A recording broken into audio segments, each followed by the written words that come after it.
Baru, beliau merupakan salah seorang guru di Khalifah Model School, guru part time yang mendidik anak-anak dengan tajuk Khalifah Method, dengan ajaran dengan subjek Khalifah Method. Okay. Bukan sahaja kita ajarkan benda ni macam tadi lah, tadi ni bentangkan. Ilmu ni bukan sahaja untuk orang dewasa, dia boleh dipakai untuk segenap lapisan masyarakat, untuk anak-anak kecil, yang besar, yang tua, korporat, guru-guru, ibu bapa, suami dan isteri. Okay. Dan Ustazah juga merupakan orang yang terlibat dengan aktiviti-aktiviti NGO, antaranya Viva Palestina, Refugees, Open Care. Lagi apa lagi Ustazah? Banyak lagi NGO yang Ustazah terlibat. Okey, orang yang sangat aktif. Lebih-lebih lagi dengan Khalifah. Dan kalau Datuk ada satu tajuk tu, dia kata tajuk Unified Theory of Existence. Dia kata bila-bila saja kalau nak suruh saya present, boleh, set je masa. Dia katakan saya macam itulah. Sebab saya dulu bagian training juga. Okey, jadi kita bersama-sama lah dengan Ustazah, dengan semangatnya. InsyaAllah tuan-tuan sekalian boleh semangat juga sekali. InsyaAllah kita persilakan Ustazah. Okey, dan juga sedikit maklumat, penyampaian untuk seterusnya kita akan sampaikan dalam English, boleh tak ada masalah. Okay, silakan.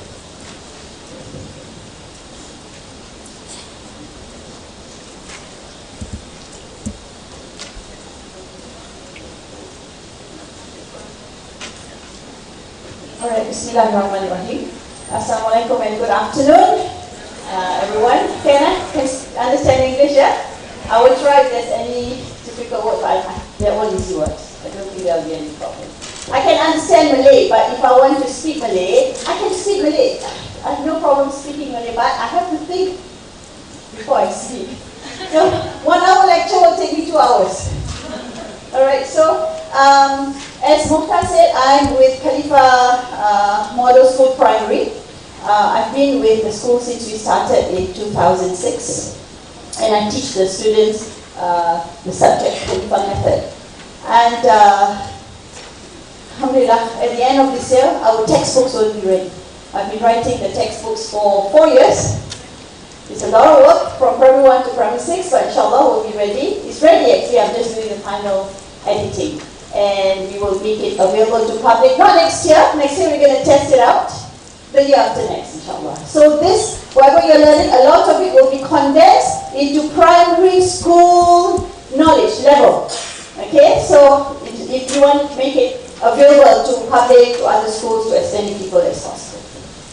So this lecture, Making Choices Guiding Our Adolescents. Okay, what are the learning objectives? A God-centered worldview has prevailed throughout history. This is something that we forget. You know, today we live in a godless world. Not that we don't believe in God. People still believe in God, but He's not so important, right? God's values are not as important to me. People believe in Him, but people don't act on it, okay? Our role and responsibilities in the world, that's the second learning objective.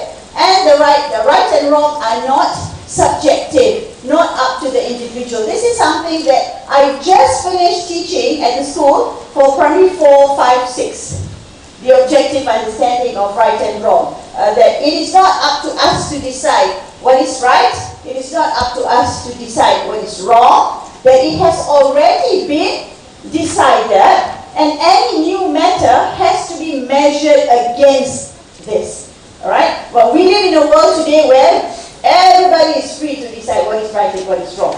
So we live in a world with a lot of confusion and different measures. Now, to be excellent individuals, we need two things. The right worldview, which is God-centered, against the secular. What is secular? Again, people seem to think that secular is atheist. No, it's not. Secular just means taking God out of the picture.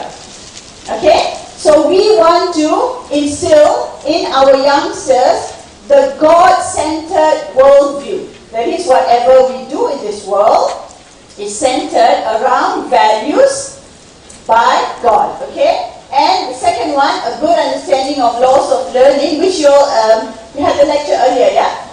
Laws of learning is how human personality develops. Okay, everything we learn is shaped by laws of learning. Now, sometimes we have these questions ourselves. Yes? Sometimes you wake up in the morning and work again, right? Alright, and you wonder, what are we doing? Every day, day in, day out, same thing, same story, same people, right? Same routine, okay? What is my role? What's my guide? Where am I heading? Okay? Now, our adolescents, our youngsters, they have the same questions. Alright? Now, the difference between them and us, we have reached a stage, I hope at least, we have reached a stage where we are comfortable with these questions. They don't bother us as much. The answers don't trouble us. The questions don't trouble us. But for our youngsters, these questions are still troubling. Right? There is so much still. If you look at someone who is 20 years old, he's thinking 30, when I'm 30, when I'm 40, when I'm 50, right? He's thinking of all this and what is expected, what society expects from him, what parents expect from him, and sometimes it can be quite scary. Alright? Now, if you look at human history, recorded human history, maybe about 5,000 years, is always believed in God. Always. Just today, I was reading a Facebook article by a writer I follow, Daniel Hakikachu. Yeah, funny name, Turkish, I think, or Central Asian. And he was actually talking about the objective understanding of right and wrong. Not actually saying it that way, but that was what he was talking about. Okay? How, over the years, if you look here, we say rewriting 5,000 years in past 200 years, right? So 5,000 years of God-centered worldview in the past 200 years has completely been changed. Agree? Now you look, some of our values that we uphold today, if you look at those values, 20 years ago would have been different. Correct? Some of the things that are now accepted as right, okay, accepted as good, 20 years ago would have been wrong. Correct? Just 20 years, forget 200 years. Just look at 20 years ago and you can see how right and wrong are different today than 20 years ago. Okay? Why? Because we have secular materialism. Okay? Secular materialism is the idea that everything in this world goes about doing its thing by laws that just happen to be there. Okay? There's nothing actually guiding. Nothing guiding. No creator, no designer behind what we see. It's just, everything's just going about doing what it is meant to do by laws that just happen to be there. Coincidence. Right? Now, but God consciousness is something that is within all of us. It's innate. When people are struggling or drowning, literally like drowning in the sea, who do they call out to? God, right? God, if you exist. Even when they don't believe, they will say, God, if you exist, help me. Correct? Because it is a sense that God Himself has put into us. Allah Himself has placed in us. Okay? And this is something we need to bring out in our adolescence. I don't know how much time do you get to spend with these youngsters you meet? A lot of time? This is the first time we're doing with Jakim, right? Can I have a look? Who's from Jakim? Can I just see? How many from Jakim? Participants from Jakim? From under ages 6. Ah, okay, alright. So, like, what do they do? Like, who do they? Are they all not in the medical line, right? NGOs, they are teachers, they are from the justice department, they are police. Okay. They have a very... So it's a wide, Yeah. okay, alright, diverse group that we have today, alright. I don't know how much time you get to spend with these youngsters you meet, but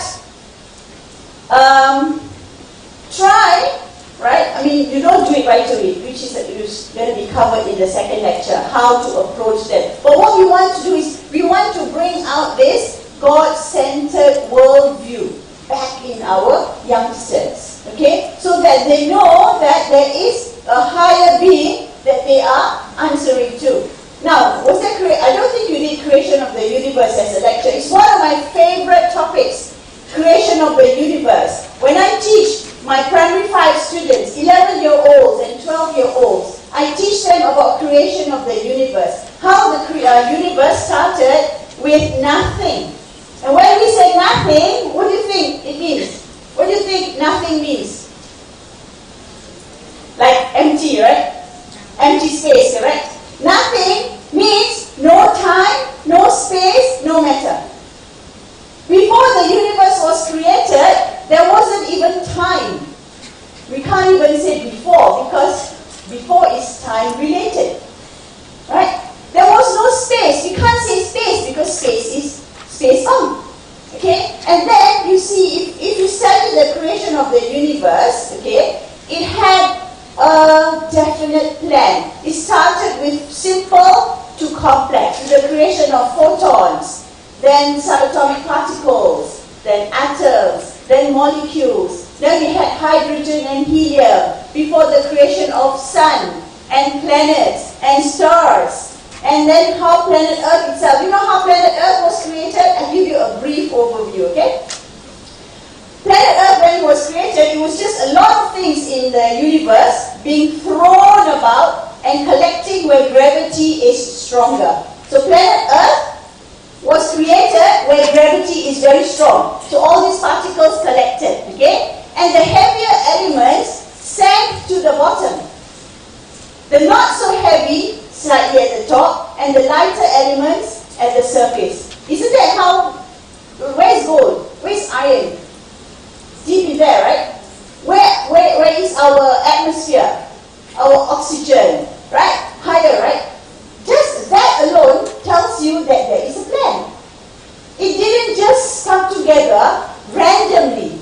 It came together through a well-executed plan. Okay? And when our universe was being created, it was following a pattern from simple to complex, always moving towards perfection. If you study the creation of the universe, it didn't go back, you know. It was always moving forward, moving forward, moving forward. It didn't, like, after creation of the trees, go back to before trees. No. Alright? Life started in the sea first. We had life form in the sea. Only then we had life form on land. And even then, we had to have plants on land first before we could have animals. Right? And then the oxygen level had to be stabilized before we can have other creations. Doesn't this tell you that it is all planned? Right? Moving towards perfection, and universe, the earth itself, was made perfect before man was created. Why is this important? Okay? Why is this important? Because number one, it shows us that man is special. The universe, planet Earth was made perfect, and then man was created and given 3 responsibilities. It tells us that our role now is to continue that progression towards perfection. Can you explain this to the youngsters, you think? Can try? Takes a bit of practice. I've been doing it since 2004. Right? 17 years. Okay? But you can start. Read up on it. Just simple. You don't have to know photons, subatomic particles, atoms, molecules. You don't have to know all that. Just have basic knowledge of life started in the sea first. Before moving to the land, we had to have plants first before we could have animals. Oxygen level had to be stabilized. Simple things, right? Okay? Why is this important? So for youngsters to see that everything is planned. Everything follows laws. Right? If the moon were to shift just by a minute degree, we know what that means. Everything will be destroyed. Okay? The entire universe follows laws very, very accurately. It doesn't just follow laws, you know. It follows laws very accurately.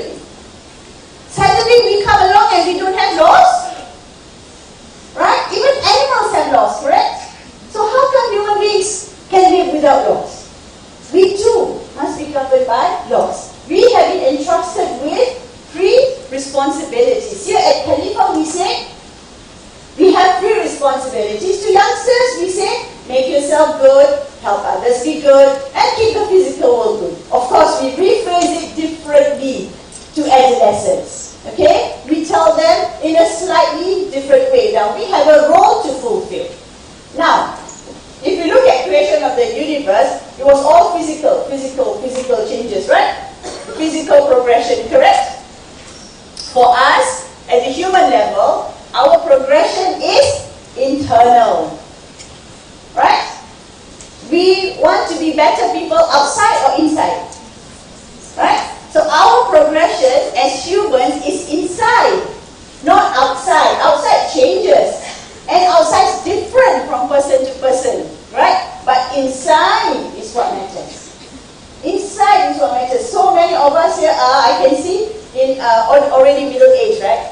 We're all middle age, right? We look at the mirror and what do we see? An aging person, correct? Right? A person who is growing old day by day by day by day, right? Okay? Now, that has changed, correct? That has changed, some would say for the better, but it's actually a downward turn, right?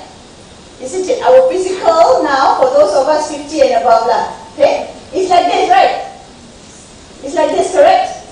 So, which one is important now? Our inside or our outside? Correct. So youngsters can't see that yet. Youngsters cannot see that because they are young, their skin is still tight. Right? Their bodies are young and energetic, so they can't see that yet. Which is all the more important for us to make them understand that what's inside matters more than what's outside. Who tells them these things, you think? Anybody? Do you think they are told this? Do you think school teaches them? I don't think so. Do you think parents teach them? Maybe. Some parents. Right? But the reality with our youngsters is parents are too busy at work. Not that they don't care, but they are too tired. Right? They come back home and all they want to do is what? Makan, watch TV, tidur. Right? This is our routine these days. Okay? Now, we are God's representatives. This is in every religion, you know. Every religion sees human beings as God's representatives. And we have 3 areas of responsibilities. The constant struggle. Those of us who are adults. I love to ask my students this. Do you think I have difficulty waking up in the morning? I will ask them, okay? And they say, no. I say, of course I do. Right? Of course I do. It's a constant struggle. It doesn't mean we are older, we struggle less. Sometimes I think the older struggle more. Right? But it's a constant struggle. So if we know that we struggle every day, can we then appreciate what our youngsters are going through? The kind of struggles they have. I look at my own children. One is 29, one is 28, one is 25 soon, and one is 20. Okay? 29, 28, okay, they're fine, alhamdulillah. 25, I can still see the struggle. 20 years old, I can still see the struggle that he goes through. Right? Before my eyes. There are some struggles I can help him with. There are many struggles I know he has to deal with it himself. Right? Sometimes I ask him a question, why do you do that? And he says, Mom, do you think I know?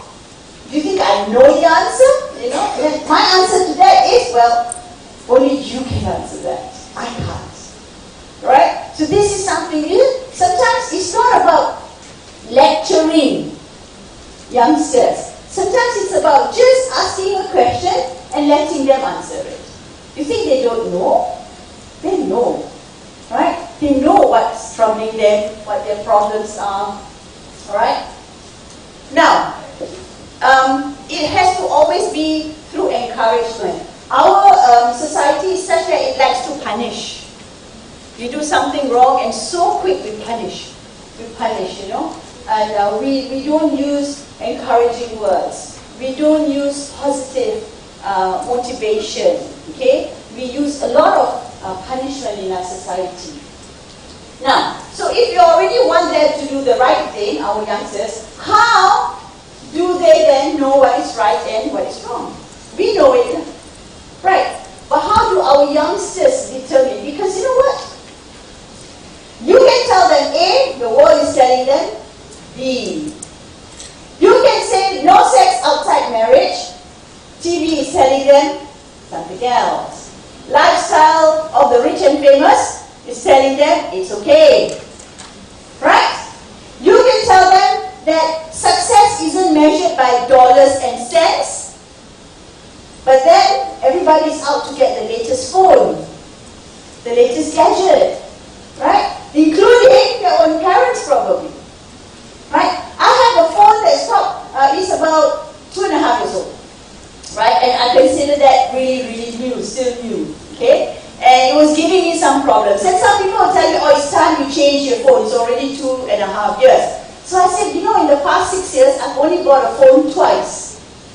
Okay, one lasted me 4 years, the other one lasted me, I'm still using it. But the pressure to go out and buy a new one, everybody I spoke to, instead of going and repairing it, telling me, oh, it's already past 2 years old, huh? Phones don't last more than 2 years old. Time to get a new one. This is the society our children live in, you know. This is what excites people. The latest handphone, right? The latest gadget, the latest whatever, you know. Okay? And this is the society that we live in. So when we understand this, we can understand the struggles our youngsters face. Now, this is a common understanding. Good, anything that is pleasing, morally correct, that doesn't harm. Okay? And bad is something that is immoral, or something that is harmful, okay, or something that you don't like. This is the common understanding that we have today. Alright? Example. Sex out of marriage. Okay? How is that harmful? General understanding. Do people see it as harmful, the general understanding? Do they see it as harmful? No, right? They see, some may see it as wrong, some may see it as okay, many see it as okay, but people don't see it as harmful because it's between two people, both consenting, right? So when you see something that's not harmful, you will say it's okay, it's good, it's right, right? So sex under marriage falls here. Before marriage falls under good because it brings no harm. It's how people look at it. Okay? That is the definition that we have today. And then we have to set up NGOs like Orphan Care. I have an NGO called Orphan Care, which we set up in 2007 or 8 because babies were being abandoned. Right? And we set up the first baby hatch in Malaysia, in PJ. And women who were pregnant could leave their babies there anonymously. And we would arrange for the adoption. And now we have one in Sungai Petani and we have one in Johor Bahru. Okay? Why? Because of this idea that it's okay because everybody's doing it. Right? Now, this leads to a very subjective understanding of right and wrong. Different from person to person. No standard measure is acceptable. Okay? Now, we need to be a little bit more objective. You know, for my primary school students, it is so easy because it's a very Islamic, it's an Islamic program. Khalifa Method is an Islamic program. Alright? I tell them, good is what Allah likes, what takes you closer to Allah. Bad is what Allah doesn't like, and what takes you closer to Shaitan. Easy or not? Primary school. They can accept or not? Okay. Teenagers? Cannot, right? Right? If I were to tell my son that, he's not going to accept it at all. He's just going to get very offended, right? That I think he's so stupid that I'm using such an argument. So for older children, for youngsters, for teenagers, we have to talk about what fulfills our role as God's representatives, as human beings in this world. Number one is self-excellence. Does it make you a better person? Whatever you're doing, does it make you a better person? Does it help you achieve excellence? Whatever you're doing, does it help someone else achieve excellence? So if you're trying to influence your friend into smoking, how is that going to help him? Does it turn him into a better person? Smoking is just, I'm sure you see worse problems than that, right? Right? You see worse problems. You know, when I come from, my background is, I'm from Singapore, I'm Pakistani, I'm married to a Malaysian, and I've been living in Malaysia 30 years, almost 30 years. My children are Malaysians, okay? And in Singapore, growing up, I never saw the worst behavior I saw in school was puncturing the principal's school tires. That was the worst behavior. And then I came here, and when my youngest was in secondary school, there were drug pushers at Hartamas, you know. Hartamas, a very upmarket area. Drug pushers in the vicinity, drugs. And I was like, what on earth are we, you know, because coming from Singapore, I can't, you know, you won't get such things in Singapore because it's a police state, like, basically. It's a police state, right? Cameras everywhere. You can't get away with behavior like that. Everywhere you go in Singapore, there's a camera watching you. That's the reality of that city. So when the parents heard about it, we had to lodge complaint to the police. We had to get police to patrol the area, right? And I was like, what do I do with problems like this? But this is what's facing our youngsters. And it's so easy for them to succumb because of peer pressure, right? So we have to remind them back of these three responsibilities. Does it make you a better person? I see the police at the back there. I just noticed this. I hope I didn't say something boo-boo. Right? We have to remind them of their role, right? Making themselves excellent, helping others become excellent, and keeping this physical world as, you know, clean as possible, right? Which means that even Aslan, no double parking. How many of you guilty double parking? I live in an area where to come out, you have to pass a mall, you know. Only one access road to go out. That one road. And there's a mall there. And, oh my God. So many times I will bring my window down and scold those people. Actually just park, taking up the, you know, one lane and I can't turn left. Okay? But this is, again, part of our own responsibilities. We have to teach youngsters and we have to also practice it. Okay? Now, so what is objective understanding of wrong? Anything that stops us from being an excellent person. Anything that stops others from being an excellent person. Anything that prevents us from carrying out these responsibilities. Do you understand so far? You know, I'm not losing you guys, right? Okay? Now, why is it important for us to have an objective understanding of right and wrong? Why do you think? Anyone? Why is it important for us to have like a common understanding of right and wrong? You can see the dangers there, right? One person says, no, it's not allowed. Another person says, it's okay. It's fine. This is what we have in the world today. Okay? Right and wrong are determined by the individual. Okay? In our own society here, in Malaysia, we cannot say, it's very difficult for us to publicly now say homosexuality is wrong. Agree? We will be attacked, right? We will be criticized, isn't it? Because it has now come to be accepted to be another form of lifestyle that is totally okay. Right? So for those of us who hold on to a God-centered value system that tells us that homosexuality is wrong, we are in the wrong. Right? This is what our youngsters are dealing with. Okay? This is what they face every day. They go to religious classes, the ustaz or ustazah teaches them whatever, right? Whatever they're learning, and then they go out into the world, it's something completely different. This is the chaos that we have today. This is the confusion because society and individuals decide what is right and what is wrong. And what happens as a result? It changes now.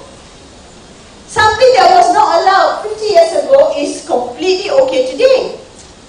Right? Something that wasn't allowed 20 years ago is completely permissible today. Because we decide. And human beings are relative. We will change over time. We change our values. If we don't hold on to something permanent, our value system changes. Okay? Examples of subjective understanding?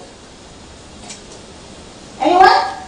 Examples? Can you give me examples of where we apply our own understanding of right and wrong? Today, in today's world, can you come up with any examples? Anyone? Youngsters, I mean, like, we have teenage pregnancies, right? A lot of that. Okay? We have sex out of wedlock. We have, what else? Today, in today's society, here in Malaysia, something relevant. Sorry? Bullying. Right? Bullying is something, I don't know, when I was growing up, like, very rare. But I think today we are seeing very extreme cases of bullying that have led to deaths. Right? That have led to deaths. And it's considered normal. Not the death part, but bullying.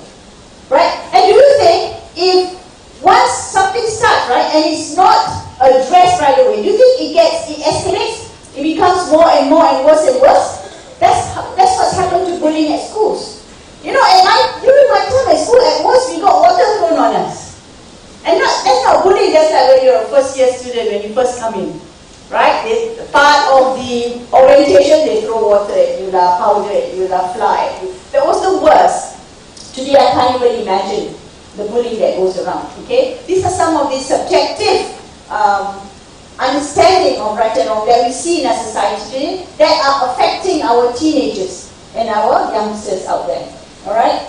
We have a society where it sounds very depressing. Breakdown everywhere. Right? It sounds so depressing. I don't want to be in a depressed mood after this. And I don't want you to think that that's it, there's no salvation and we live in a society where things are all going wrong and all that. No. There's good and there's bad in everything.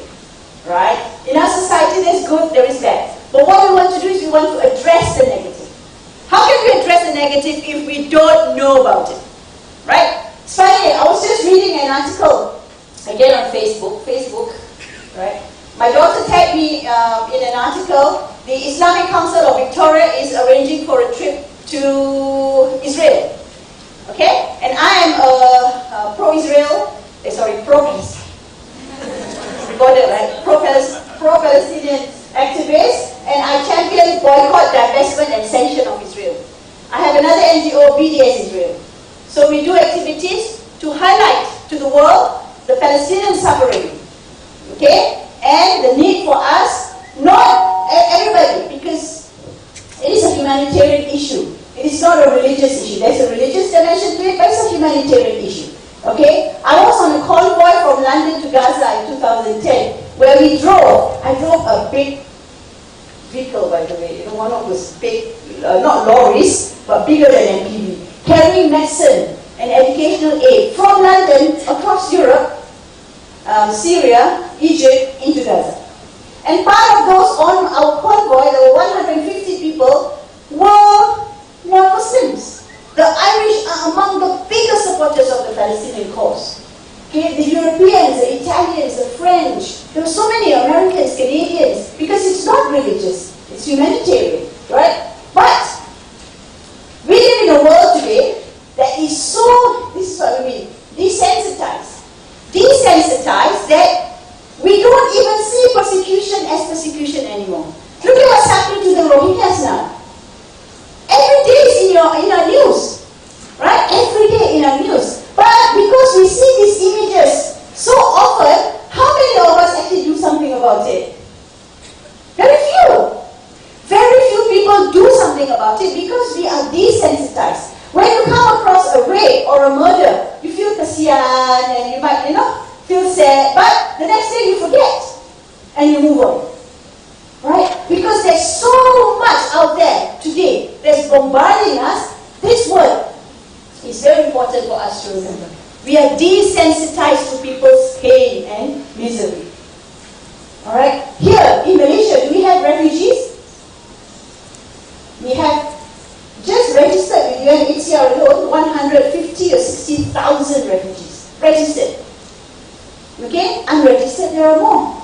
Do you think they will want to flee their country if they could help it? No. But their life there is worse than their life outside. If a mother can go into a boat and cross the sea from Syria to Europe, it tells you that the land of Syria is much more dangerous than the ocean, than the sea. Right? But we don't stop to do things about this. Now, imagine if we can channel our adolescents, our youngsters, our teenagers into these things.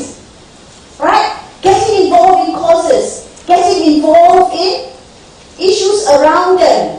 It's a very good way of channeling their energy. I don't know which departments you are from, but imagine if your department can organize activities. I have an NGO, Refugees, that looks after refugees here in Malaysia, and we have our committee members, maybe 20 of us, okay? And only 2 of us are above 50 years old.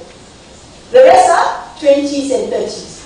And a lot of young people's energy is being diverted into something positive.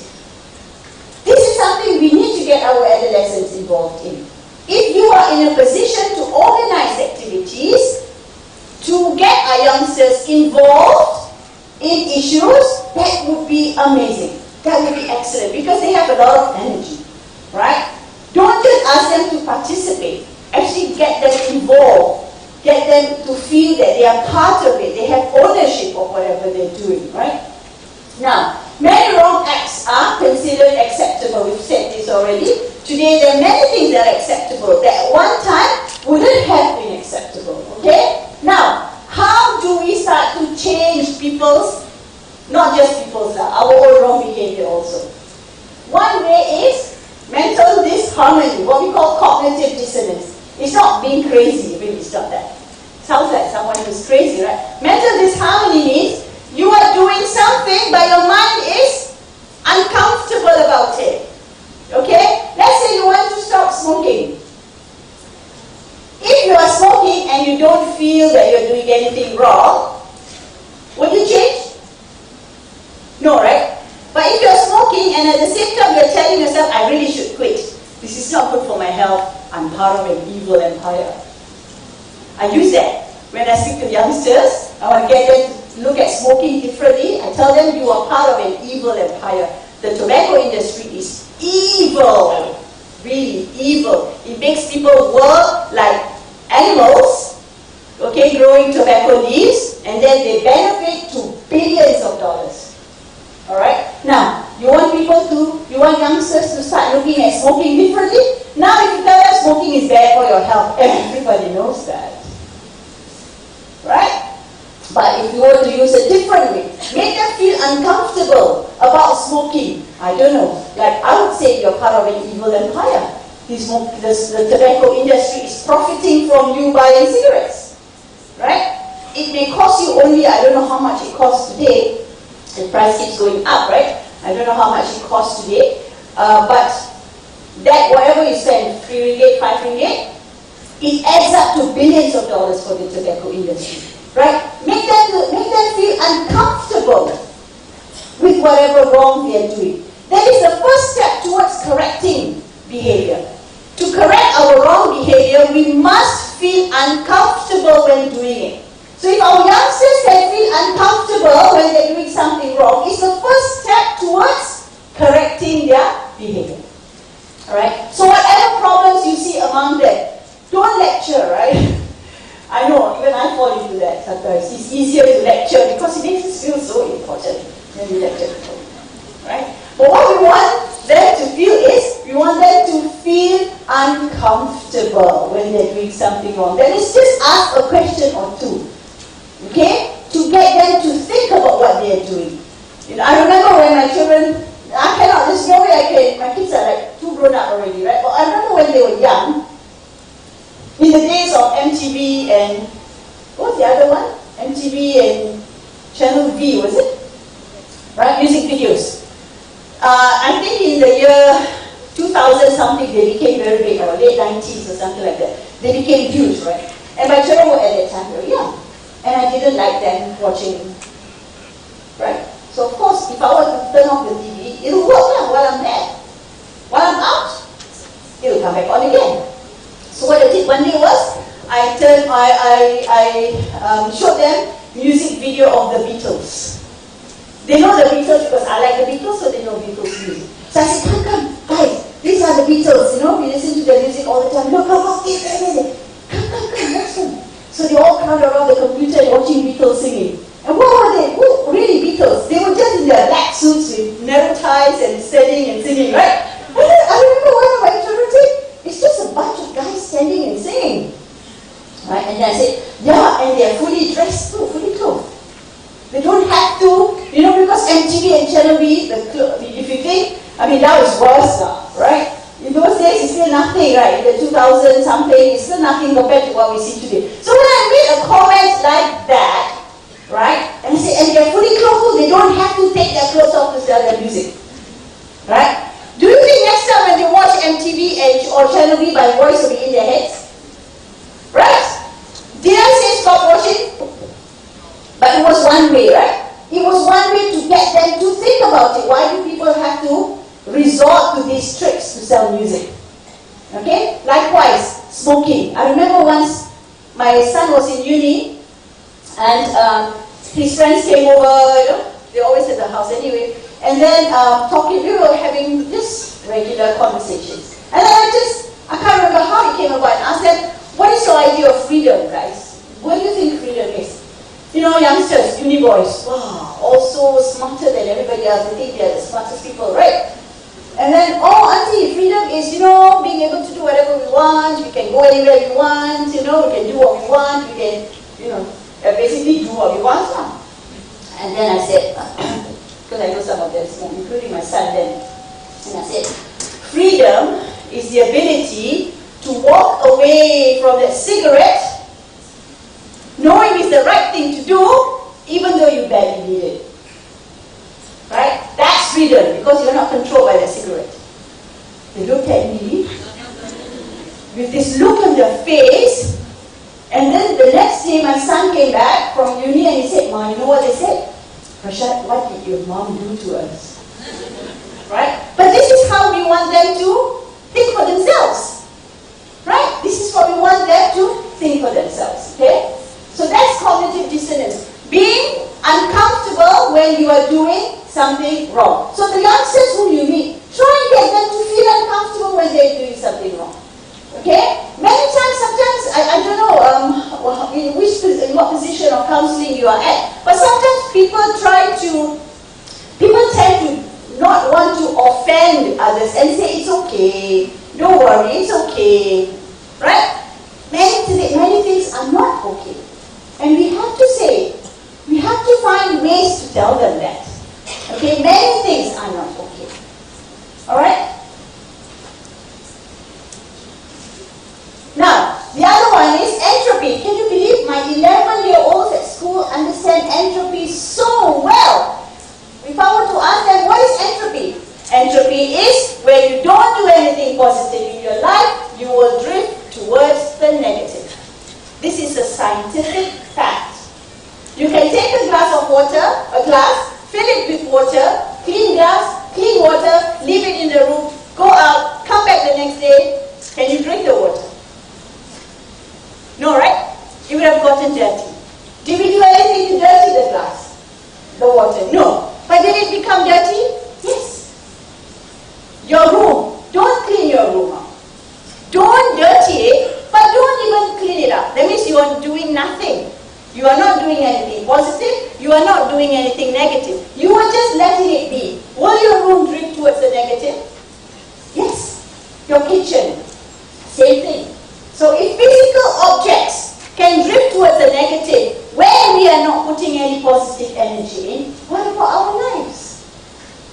Now, ask yourself, who's putting positive energy into our adolescents' life? What are their lives about? What are they doing that is positive, that can continue them to move towards positive? Very little. Most those youngsters who lepak, right, do nothing, right? What happens after they lepak for a period of time doing nothing? What happens? Do they get into trouble? Yeah, because that is a scientific fact. When you leave them to do nothing, they will drift towards the negative. Our youngsters live a life largely doing nothing.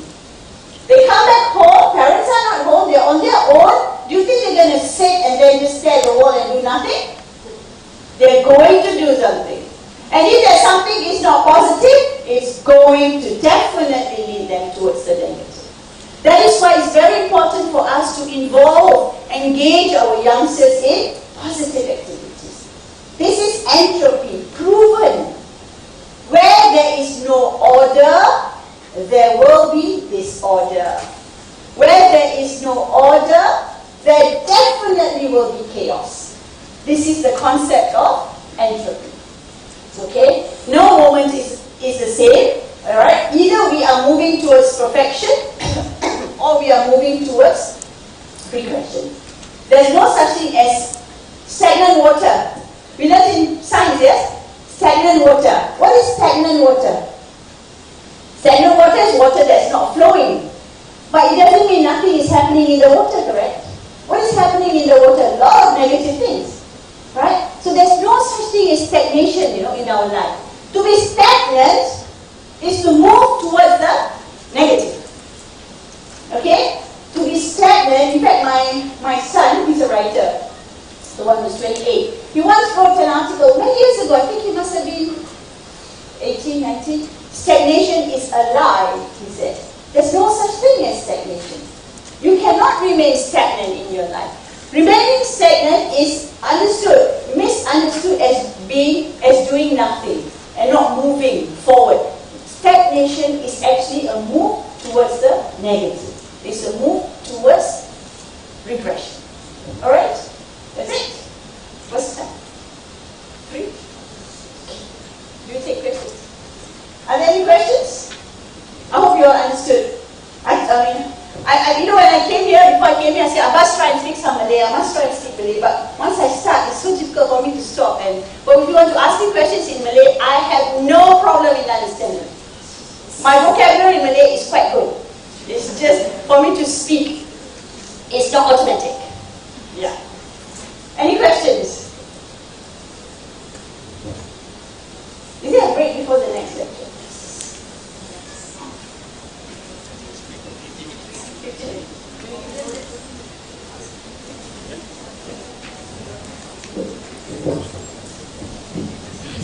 Okay, saya belum ada soalan lagi, mungkin selepas ini akan ada soalan. Jadi kalau ikutkan dalam jadual, kita ada 15 minute breaks. So, nak 15 minute breaks ke atau tak pun nak continue dan kita ada sawat? Continue, okay. Continue dan ada sawat. I'm glad you say continue, I can go back early. Everybody wants to go back early, right? Yeah, so I think I have 45 minutes for the next lecture. Okay, there are some new slides. Some new slides were added last night, so some of the slides may not be in your printout sheet. Okay, so this is basically on how to communicate with adolescents. Now, I have to put in a caveat here, okay? Just because I'm giving you a lecture on how to communicate with adolescents doesn't mean I don't make mistakes. Okay? Doesn't mean that I am the role model. So what does that mean? You will make mistakes. Everybody will make mistakes. We make mistakes all the time. But what we do is we want to minimize our mistakes. Or when we make mistakes, recognize them and correct them. Okay? So this is to better understand, to better communicate through some of the practical tips and Khalifa method. At school, when I go into school, and Mukhtar will tell me this, many times I meet the teachers, I have a session with the teachers, and they will tell me, oh, such and such a student in this class is like this, like this, like this. Or another student in another class is like this, like this, like this. And I'm like, really? Or they say, oh, this particular class, they don't respect teachers, and when the teachers go in, there's a lot of problems. And I'm like, really? I've never encountered any of such behavior. Nothing, zero. I have almost almost no problem with any student in class. Muhtar will tell you that. Alright? And I'm like, I've never seen this behavior. What's wrong? So one day, one of my lessons was taken over by another teacher. Okay? I told her, take my class and I'll take your class. So she went into my class and all the students were ready, books on the table, waiting. And she said, wow, all of you are ready for class. That's really good. And they said, yeah, we are scared of teacher Azra. Right? It's not scared, it's not being scared. It's knowing what is expected from them. I come in and I say, from the beginning, I'll tell them, simple rule, when I talk, you listen, when you talk, I listen. We can't both be talking at the same time. And if I'm talking and someone's talking, I will remind him, I will warn him. If he doesn't listen, out you go. And, because they know what I expect from them, right? They know exactly what to do in class. This is communication. This is communication. And does it mean that once I get that from the students, that's it, I can relax? No. Throughout the year, every now and then, I remind them, right? So that behavior, that pattern is kept. But our youngsters, right? Youngsters today, they don't know what's expected from them. No one's telling them, no one's guiding them, no one is really laying down these rules or guidelines. Okay? So you have a situation where youngsters just, we see this in our primary 1 kids. When they first come, I can see behavior from their homes that they bring to school. What are the behaviors? Can sleep late. TV programs, oh my God, that's how I learned about K-pop, from my students.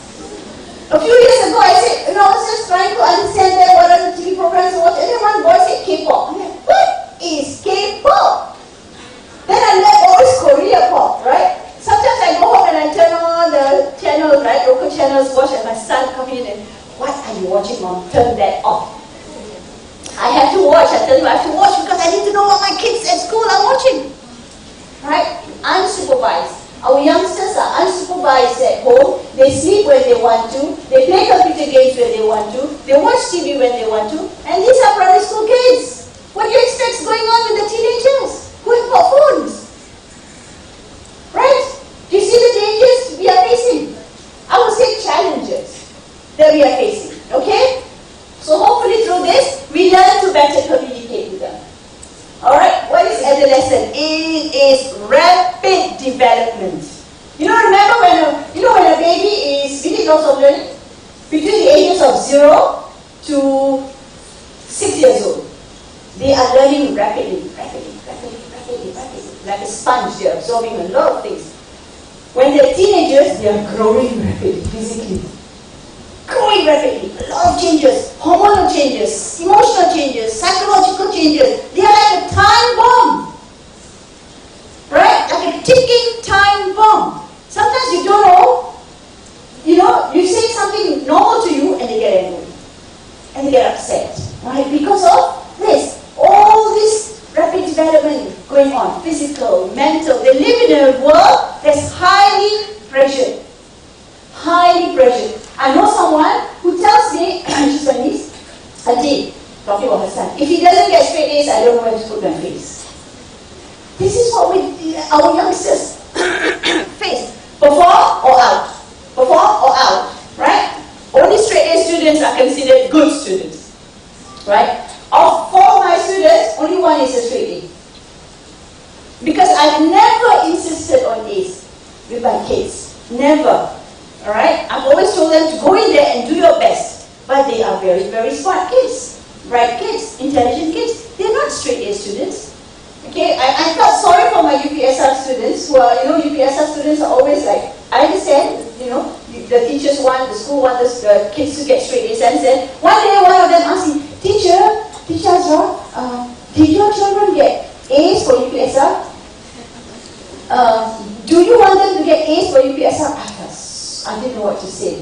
First of all, only 2 of my children took UPSR, so I kind of had a way out, But this is the pressurized world that they live in. Okay? Pressurized world. Exams. Alright? Exams. All over. Who are there? The people who influence them. These are some of them. parents, family, teachers, friends, community, society, media is today huge influence in our children's life. Huge. When they are very, very young, parents, right? Right now, my primary school kids, I almost want to keep them in a time warp, I don't want them to grow up. I really don't want them to grow up. Because I have taught the same child from 8, 9, 10, 11, 12, 13, 14, and I can see the difference when they are teenagers. Okay? Suddenly, their innocence is gone. Alright? They begin to see things not like black and white anymore. Alright? Parents are less important, friends are more important. Okay? And this thing comes in. This devil here. This one. Media. Okay? Media comes in. And really that's a big devil in our children's lives. Don't ever for 1 minute think that it's okay for them to watch something harmful and not leave an effect. Because everything has an impact greater than zero. Everything that we experience, we see, we feel, we hear, has an impact greater than zero. Okay? Some will be minimal, then you don't really see it. But if over time, pornography is something our youngsters are exposed to. There's someone I know very well, when he was about 18 years old, came to me and told me this. In his college, everybody sends porn to everybody.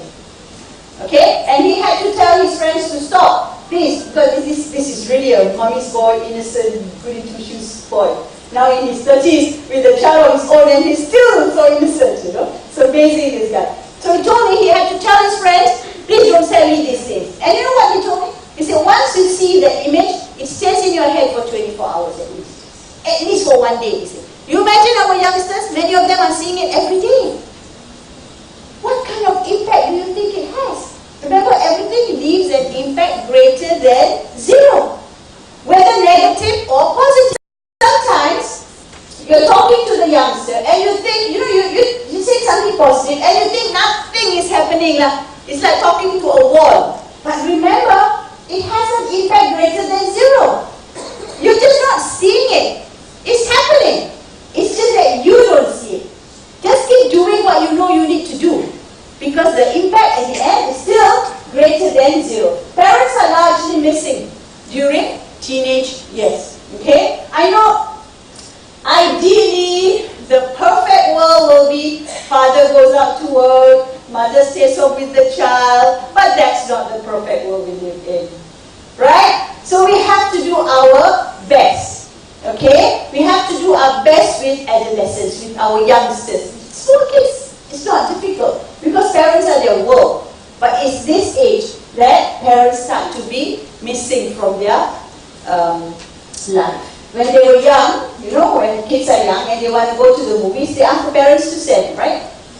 But when they're older, they go on their own, correct? No more sending, no more picking up, right? There is a sense of freedom, okay? Sense of independence. Many lack parental guidance because both parents are working, okay? And they are left on their own. Now, they are driven by forces that they are not even aware of. Do you think our youngsters believe that the media is influencing them? No, they don't believe that. They think they're so independent and so I am my own person, I make my own choices and my own decisions, right? They will never admit that the media influences them. But is the media influencing them? Yes. Are other forces influencing them? Yes. Okay? But they are not really aware of it. They think it's their own freedom that they are exercising. Okay? Very highly sexualized world. To sell a cable, you need to put a woman's picture. On the highway. I drive down to Singapore. Each time I come across that billboard, I get so annoyed. Why do you need to put a woman to sell a cable? Right? But this is the sexualized world that we live in.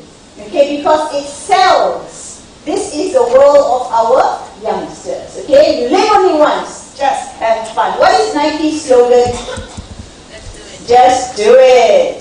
Right? This is our youngsters' world. Just do it.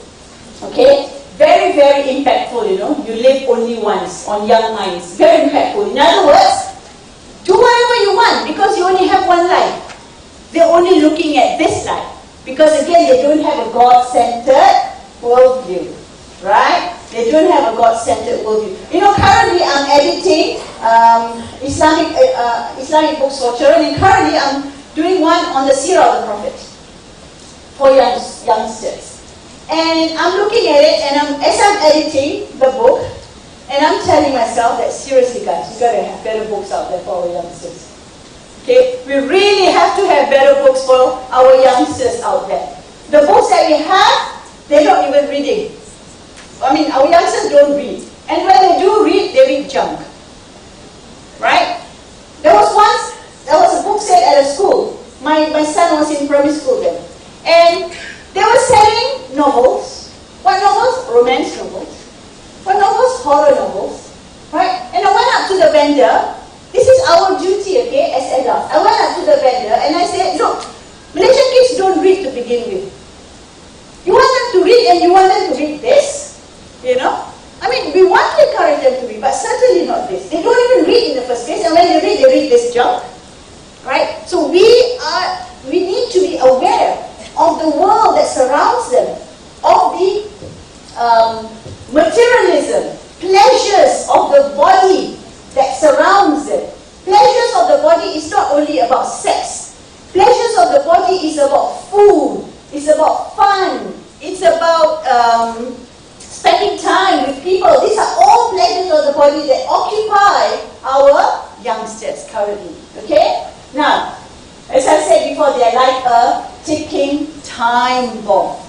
How many of you have teenagers at home? Not that many. Or maybe you don't admit. Teenagers Anonymous, right? Parents with Teenagers Anonymous. Some teenagers are really very easy. Okay? So parents don't have real challenges. But some parents will face challenges. Remember that baby, you showed the picture of the baby? When a baby is born, okay, you go to any hospital and you look at newborn babies. 10 newborn babies. All 10 newborn babies have equal opportunity or not to be whatever they want to be. Right? They can fall anywhere along the range of human behavior, correct? But from that 10 or 100, will some fall in the bad category? Right? What is to say that it's not one of our own children? They have equal opportunity to fall in anywhere along the range of human behavior. Okay, I'm sorry, I really have something against button bed, okay? Because when I drive and I see them on the road, it really, really drives me nuts. Once I was driving back from Singapore, and it was at 2 in the morning, and there were hundreds of them at the Sungai Besito. Just, being a menace to road users, me and my husband. And I really, really wish something could be done about them. Again, entropy. Got nothing to do, drifting to negative behavior. Right? But those guys on motorbikes, when they were babies, were they cute? Cute, huh? Cute, right? People carry them, cuddle them, and, such cute babies. But what happened? What happened along the way? So our children have that equal opportunity when they are born. But a lot of things happen along the way to determine where they fall in the range of human behavior, okay? That is something we need to understand as adolescents. That's why you see some youngster in front of you, you want to just punch his face, imagine him as a baby. Because he was a cute baby too. Right? Now, we need to instill deeply a love for all the right things. To do right because it is the right thing to do. Right? Do right and love doing it. This is not easy for youngsters because we live in a world everything is upside down. To be good is to be a nerd. To play tricks, to play pranks on people is cool. To be the goody two-shoes at school is a nerd. Right? Okay, he's a nerd, he's a douchebag. Some of the languages today, some of the words that people use today, right? We reinforce right behavior with reward. These three things are very important, okay? Instill a deep love for wanting to do what is right, okay? And when you show right behavior, you have to encourage it with reward. And reward isn't only about material things, acknowledgement, attention.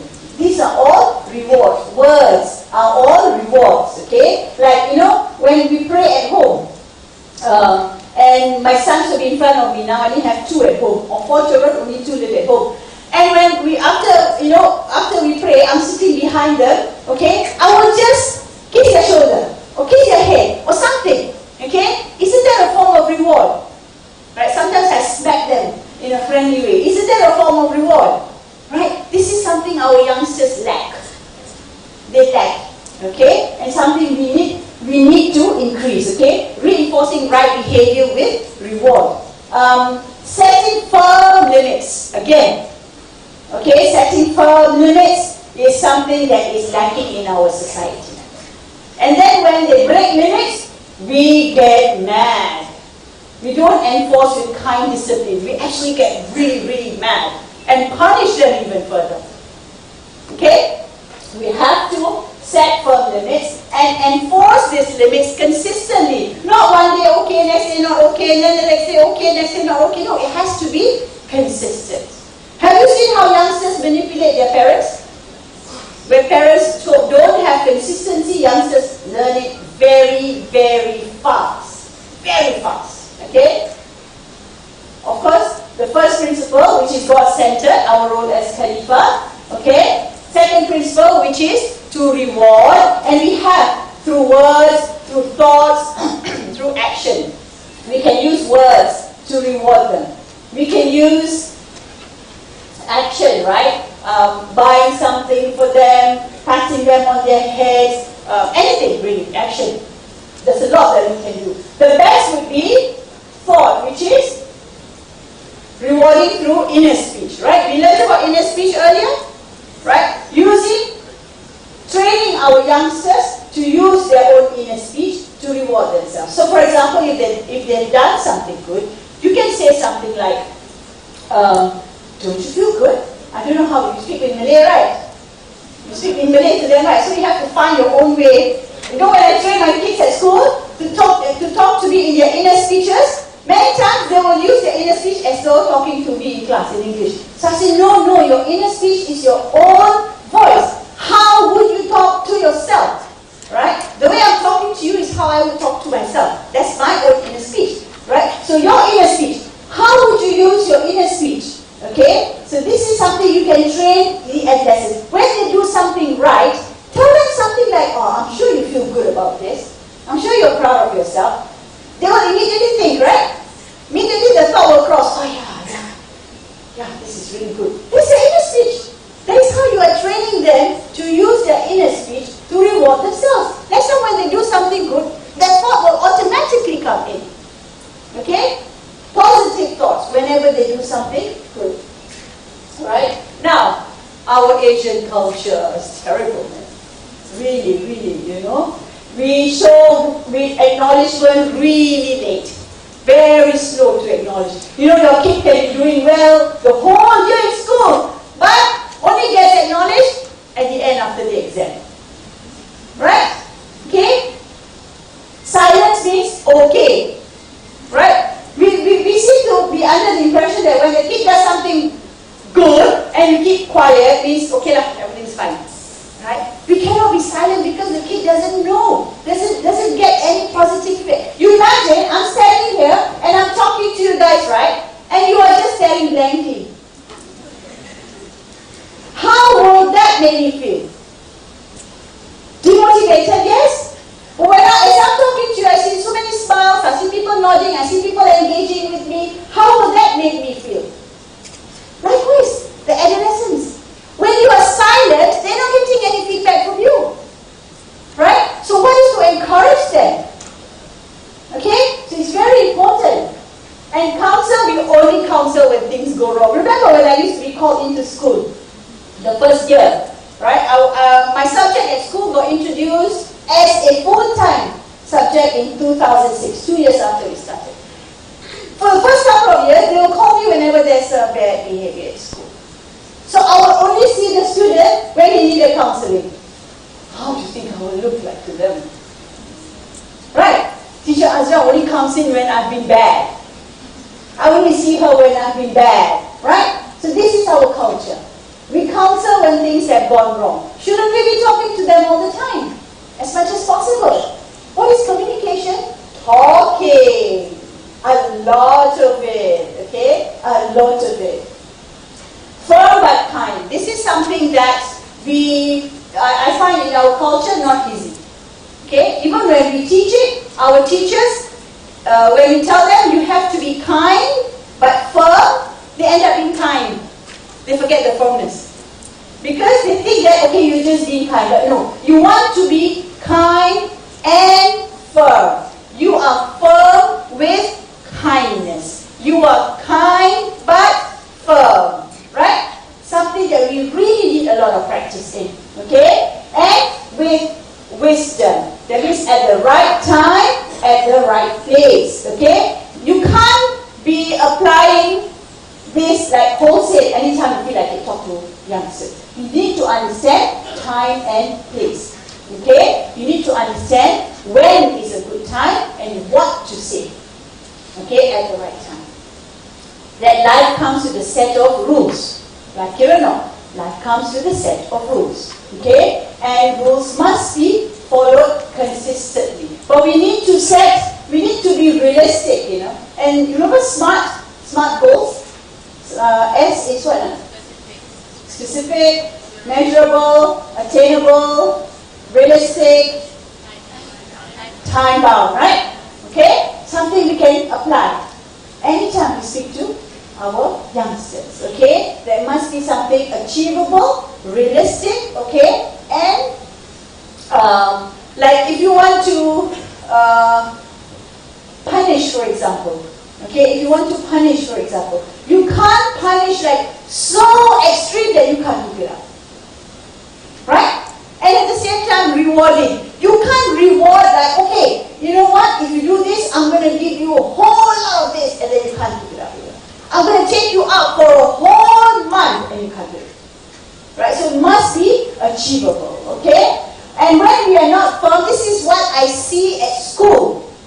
In primary school kids. You imagine when they are older. I'm already seeing it at school. They are allowed to do whatever they want at home. I can see it because it is reflected in classrooms. Okay? Permissiveness. Many people fall into permissiveness. The youngsters that you are dealing with most likely have permissiveness at home. Where parents just allow them to do whatever they want. So they come to you and you are trying to set guidelines and rules. And they're like, what? I can do anything I want at home. Right? Who are you to tell me what to do? Right? So you need to know how to tackle them. Again, by using this value system. By making them think. You're setting guidelines by being very subtle about it. Not like straightforward in your face kind of thing. Right? By making them think. Do you really think this is the way you want to go? Do you know? I mean, I don't know how you speak to them, but you're asking them questions that are forcing them to think about their own behavior. Now, when they think about their own behavior, they will learn to identify the parameters and boundaries and limits. Okay? Now, permissiveness, wrong behavior that is uncorrected, okay, will encourage that behavior. Whenever we have a wrong behavior that is not corrected, it will get worse. It will get worse, okay? And when limits are unknown, there's a lot of damage. And this is a lot of behavioral problems that we see in society today is because of this, okay? When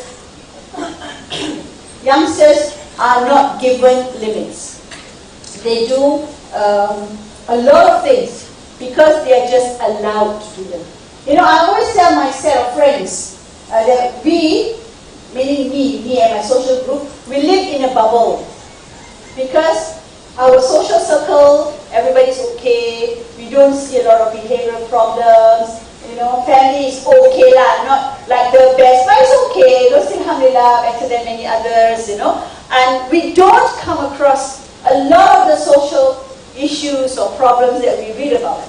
We don't encounter them. So we kind of lose touch with the ground, right? So people like you could be the frontliners, right? And you're seeing this every every day, you will be in a better position than me.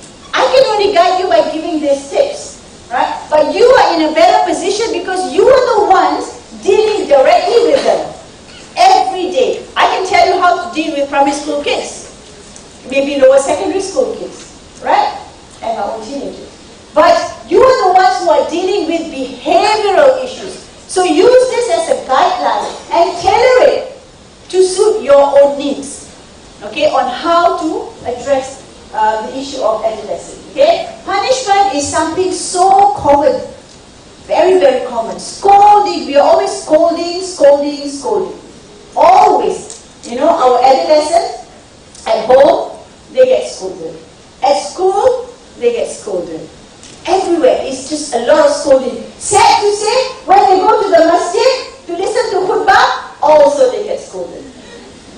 Right? When my boys were young, they would go for Friday prayers, come back home and, Mom, why is the Imam always angry at us? He's always shouting. Right? This is their world. Everybody's angry at them. And every time we say, youth of today, the youth of today, as though the youth of today just hopeless people, you know?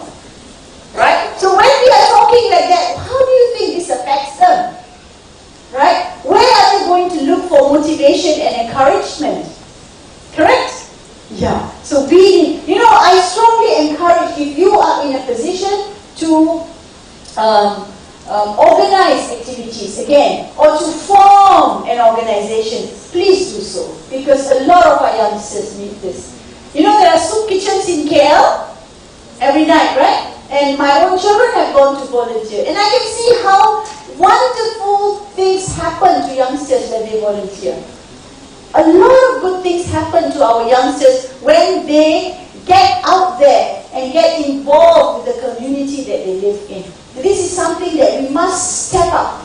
We need to do more of. Okay?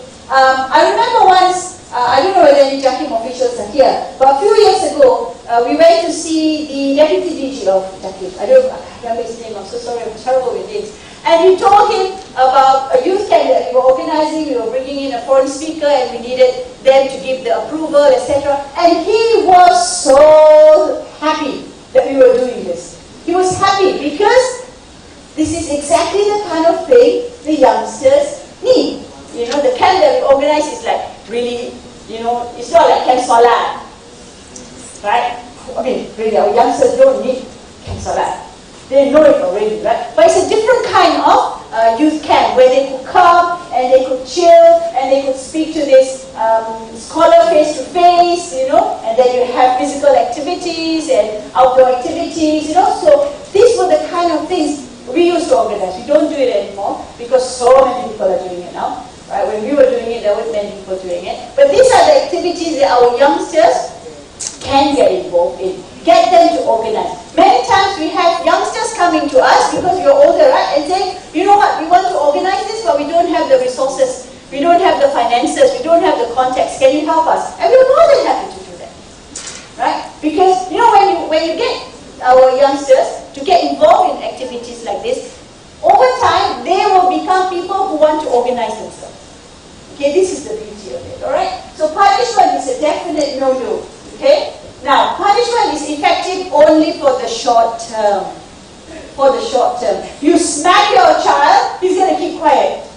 You go away, right? You go into classroom and you scold everybody, be quiet, you go outside, right? So punishment is effective only short term, okay? And it doesn't instill the love for right behavior. In fact, they will resent it.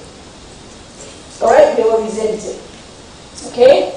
Now, some of the tips, okay? Now, you need to gain their confidence and trust. This is, I don't know, whether how much time you get with the teenagers. Like if it's 5-10 minutes per teenager, it will be difficult, quite challenging, right?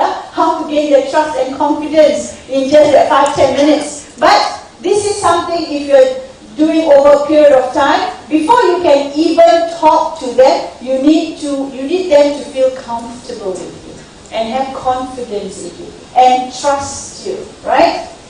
And And don't discuss heavy issues right away. Okay? I remember there was this Chinese guy. I went to his shop to do some framing. And then he asked me what you do. So I was telling him this. And they say, oh, I have my daughter. She's always going out, coming back very late. I don't know where she goes. You know, and when I ask her, she gets very angry with me. And sometimes she doesn't come back. Same thing, right? He was just complaining. What do I do? How can I talk to her? What do I say to her? So I said, the first thing is, when you sit down for dinner tonight, ask her, would you like another piece of chicken? Right? I said, start with the simplest conversation. Simplest thing that she has to answer. She can't say yes or she has to say yes or no. Right? Don't say, where you go? Why you going so late? Right? That was how he was talking to her. I said, start with asking, do you want, can I get you this? You want some water? You want, something so basic. Alright? So this is what I mean. Do not discuss heavy topics right away. Something as simple as makan. Right? Isn't it? That is already one of you. They have to say yes or no, right? They'll answer you yes or no, isn't it? Because it's such a simple question that there's no need to think about such a question. So this is how you first approach, okay, adolescents. Smile. You know, my son, who's 24 years old, always watches my facial expressions. Always. Okay? And he's always speaking on my facial expressions. You know, sometimes I go, like, oh my voice or something. Something or other, he will pick up so fast. Do you think the teenagers you deal with can't see it? Right? So we have to be really aware of our own facial expressions. Okay? Don't interrupt. Don't correct them as they are talking. Okay? They really just want, sometimes they don't want to talk, but sometimes they just want to talk and talk and talk. Right? So we don't interrupt them, okay? And, we are so fond of, see, I told you, right? Oh, you see, I told you, right? Oh, this is something so, very, very common in our culture. Something we really have to bite our tongue. Okay? Don't say it, okay? And of course, we face the person. Whoever we are talking to, we face the person. Talk about the power of inner speech, the power of free will, that we all have been given the freedom to choose. We can choose right, we can choose wrong. We have the freedom to choose either right or wrong. Okay? And whatever choice we make is our own responsibility. They're our choices. The power to choose is ours. And the correct worldview, which is a God-centered worldview. I tell you what kind of worldview the youngsters are in today, okay? Money, money, money. Fun, fun, fun. Pleasure, pleasure, pleasure. That's the worldview that they have. Work. When I ask my kids at school, what do you want to be when you grow up? What do you want to achieve? What are your goals? Everybody talks about doctor, teacher, engineer, and then you want to earn money, you want to earn salary, and that's the kind of, then once I ask them, what is your idea of success? Who is a successful person? What do you think the answer was? To be successful, they must hold really, really important jobs, okay? Have basically earn a good salary. Then I ask them, so does that mean the auntie, the machi who cleans your school every day is not successful? That made them think. Immediately, they felt so embarrassed. Right? Immediately, they felt so embarrassed because then they realized that their idea of success has to be relooked and redefined. Now, this is again something you can talk to your adolescents about. Right? That success isn't about material wealth, isn't about material success. That it's about being the best person that you can be. Okay? Alright, and of course, free will when used wrongly. Free will, freedom to choose, right? Do you know freedom to choose? Right? Freedom to choose is, we have it all of us have it. Okay? And this free will has to be guided. Okay? If it's left unguided, the negative force will guide it. Again, entropy. When free will is not guided by the positive, you are guaranteed that it will be guided by the negative. Okay? So freedom has to be guided. Okay? Alright, respect them. Now, adults always expect respect from people, right? But we expect youngsters to respect us, but we seldom give it back. We don't give it back, right? And sometimes we don't even say something simple as thank you. They do something for us, we don't even say thank you. But when we do something for them, we expect them to say thank you, right? So it's a two-way street. Respect is a two-way street, okay?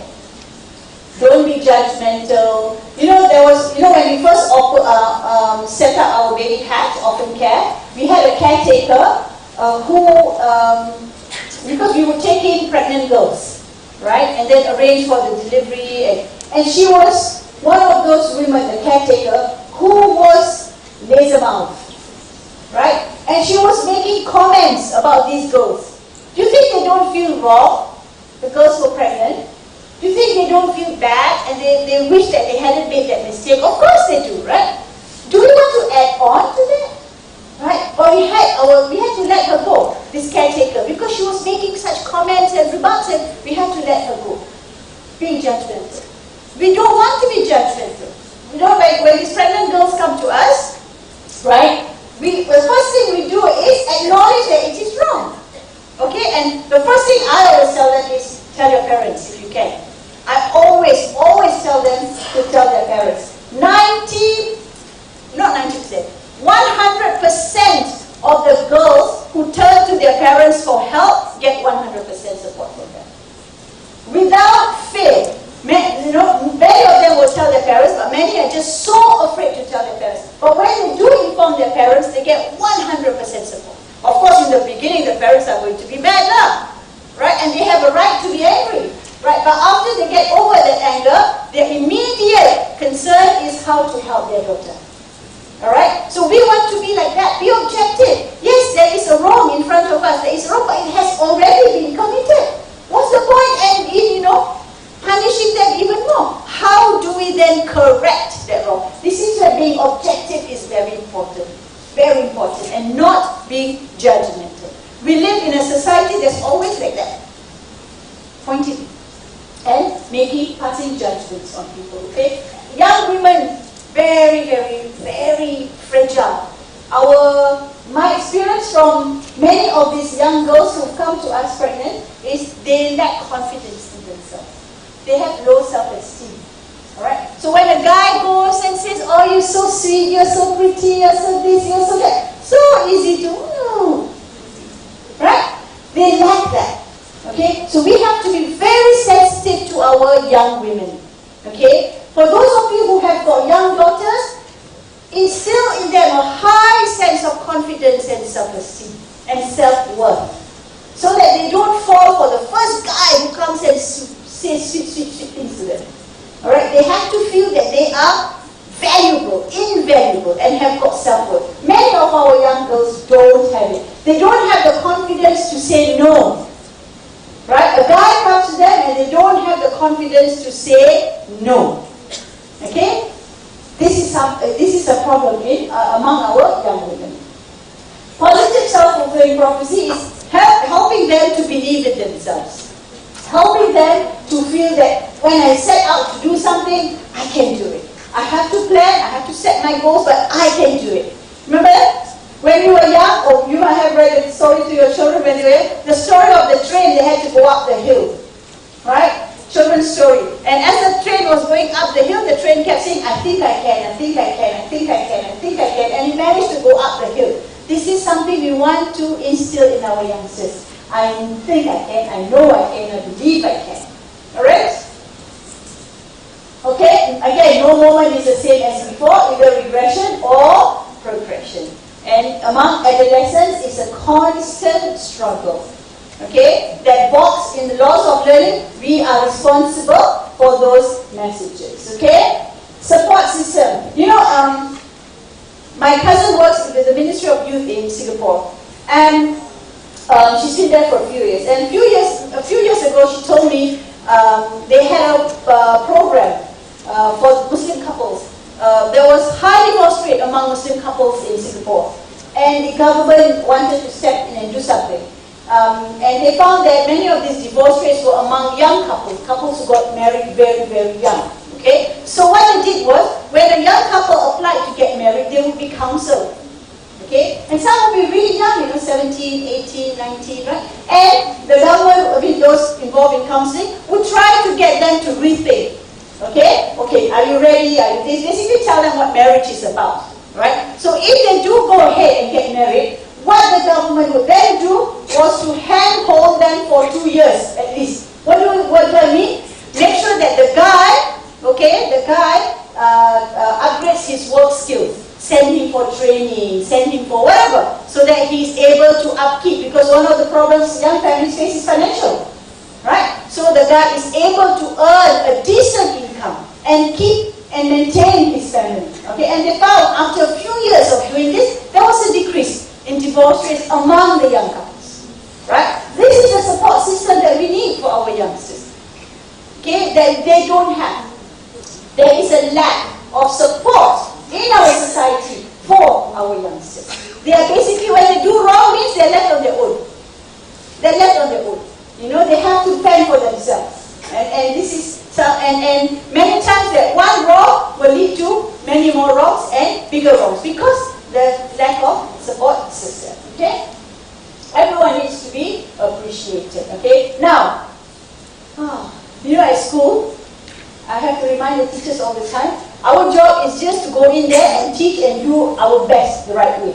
Whether we see the result, it's not up to us, it's outside our hands.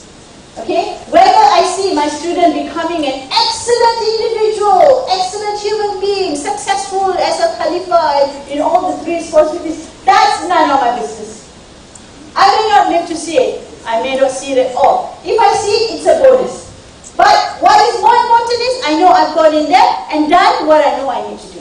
And this is the approach we all have to take as caregivers, as counselors, in whatever positions you are in, right? That you go and do what you know you need to do. The outcome is outside our control. The outcome is not in our control. We leave the outcome. We just go in there and do our best. Alright, that's it. And that's the end of our 2 lectures.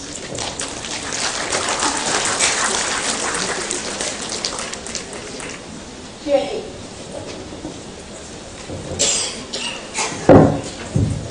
Terima kasih ucapkan kepada Sister Azra di atas perkongsian sebentar tadi. Baik, sekarang insyaAllah kita akan buka kepada Q&A session. Tidak takluk pada slot petang ni, nak tanya daripada slot awal pagi pun boleh. InsyaAllah kita Dr. Rini masih ada di sini untuk jawab soalan-soalan tentang kaedah khalifah, pandangan alam, hukum pembelajaran dan juga soalan yang kita dapat pada petang ini. InsyaAllah kita buka kepada orang-orang sekalian. Sekiranya ada soalan, saya boleh datang untuk sampaikan mic. InsyaAllah.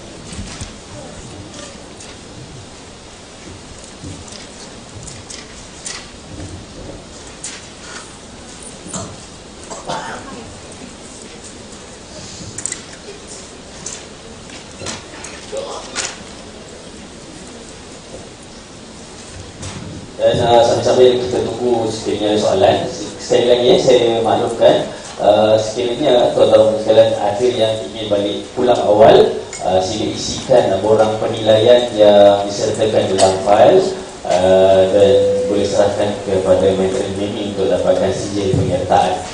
Okay. Sila isikan borang penilaian yang terdapat dalam fail.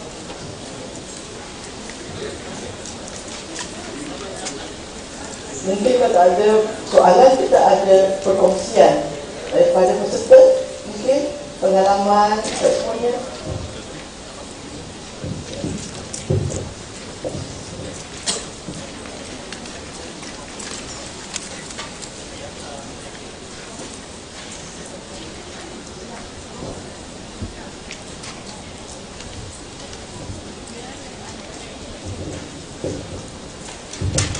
Bismillahirrahmanirrahim. Assalamualaikum warahmatullahi wabarakatuh. Saya Dr. Muhammad Izani dari Kelantan. You're talking about just now, you talk about parenting and all that, but I think a lot of our adolescents with problems single parents. That means even their parents did something wrong. So what we need to address even before, there are a lot of problems before they become adolescents. So how do you respond to that? That is one of the challenges we face today. And I would suggest, if it's in our capacity, is to involve the parents, right? It is something that we can do, is to actually invite the parents themselves, so that it's both a parent and child issue. But this concept, this problem that we have today, where most of these youngsters come from single parents household, is a huge challenge. I have to agree. Can we find ways, I think, right, to me personally, find ways so that we don't see single parent household as broken homes, right? Usually, single parent households are seen as broken homes. And this in itself is already a negative connotation. I remember my own parents were divorced when I was very young, okay? And I remember one of my close friends talking about his friend, and he said, oh, he comes from a broken home, his parents are divorced. And I said, what on earth do you mean? My parents are divorced. Is my house broken home?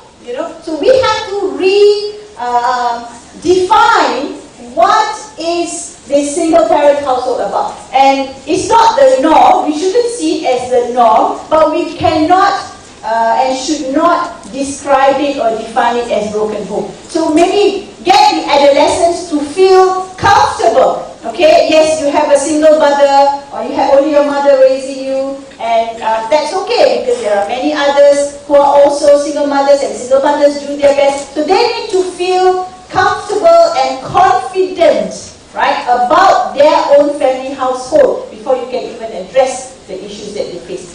Yeah. But a balanced family will be husband and wife, mother and father. But the reality is, I think quite a number of people face either only a father or only a mother. So can we find ways to make our youngsters feel confident about their family background? That is a question I think many of us need to answer. Yeah.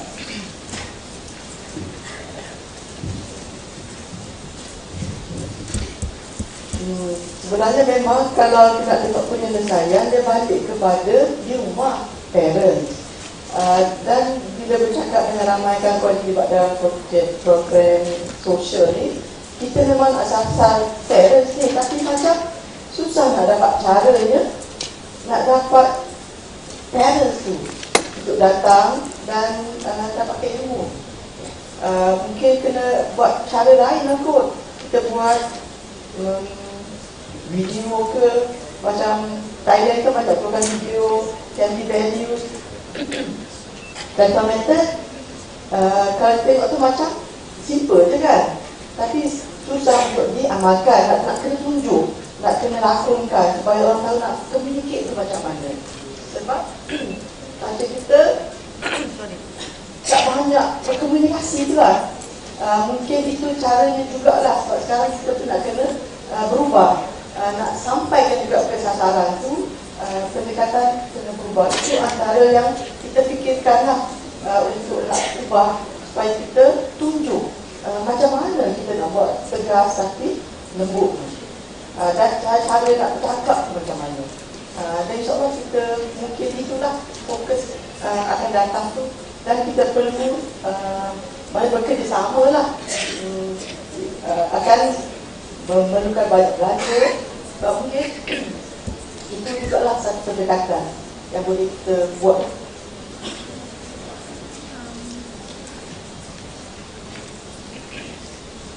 Can I just add on to that question that many of our single parents, single mothers kan, remaja-remaja yang hamil ni single kan, maknanya mak ayah dia pun bermasalah kan. So but maybe, I think I agree with Sister Azra saying that we should not discriminate them. But also maybe we have to look not only for the parents, that mak ayah dia memang problematic, maybe they are not there even.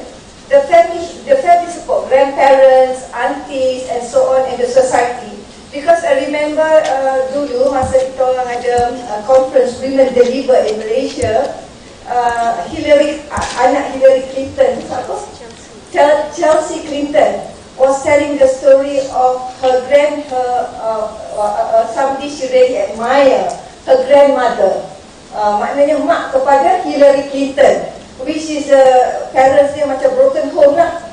Jadi the mother of Hillary Clinton ni kena travel jauh lah, duduk dekat grandparents dia dekat situ. The society was supportive, di mana dia diberi peluang untuk go to school, go to school with the support. And just imagine, from a broken home, tengok this mother bila dia beri peluang boleh didik anak jadi the wife of a president kan, something like that. So I think the society also have to start helping out and playing a role. Actually, we have something at Orphan Care. Orphan Care not only takes in abandoned babies. Orphan Care also goes to orphanages and try and gets older children adopted. And we have had successful cases of older children being adopted. But our other program, which we are working very closely with the Ministry of Women, Family and Community Development and JKM, is to get our children from orphanages. You know, most of the children in our orphanages are not orphans, right? They come from poor families, right? So our next project with the Ministry and JKM is to offer financial and other assistance to families so that they take the children back home and they are able to look after their children themselves, right? So because children growing up in orphanages is really not healthy. Okay, I know a lot of people support orphanages, but orphanages is the last place you want to send your child to. So we are trying to think of ways and means where we can provide support, financial assistance, emotional support, counseling to families so that instead of sending their child to stay in an orphanage, they can bring the child back and have the means to look after the child.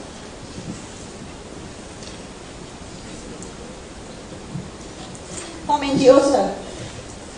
Yes, I really feel, how we formed Viva Palestina Malaysia, Orphan Care, Refugees, and a few other NGOs is because a few of us friends, we saw that there is a need. Okay? And we decided, alright, instead of just standing by and watching, let's do something about it. I think we all should do that. When you see there is a need, get together with a few friends and start doing something about it. Start small and we don't know where Allah will take it. Okay, ada sebarang soalan lagi? Abang?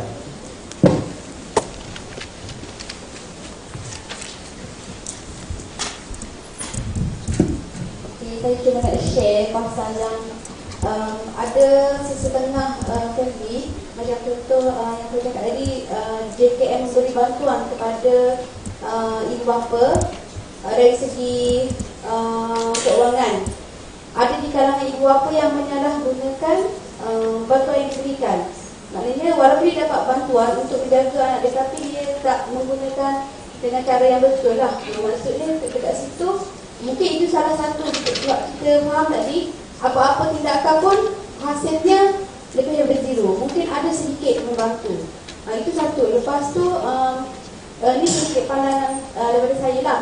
Di peringkat klinik kesihatan kan ada maternity check-up. Mungkin boleh dedahkan bakal-bakal ibu kepada sedikit tentang parenting skills, selain daripada yang dah sedia ada dalam komponen-komponen dalam maternity check-up tu. Mungkin boleh minta daripada kaunselor KKM tu untuk memberi bantuan dari segi memberikan perkara-perkara berkaitan dengan parenting skill kepada ibu. Kebanyakan sekarang ni macam ibu-ibu muda lebih ramai sekarang ni. Itu saja, terima kasih.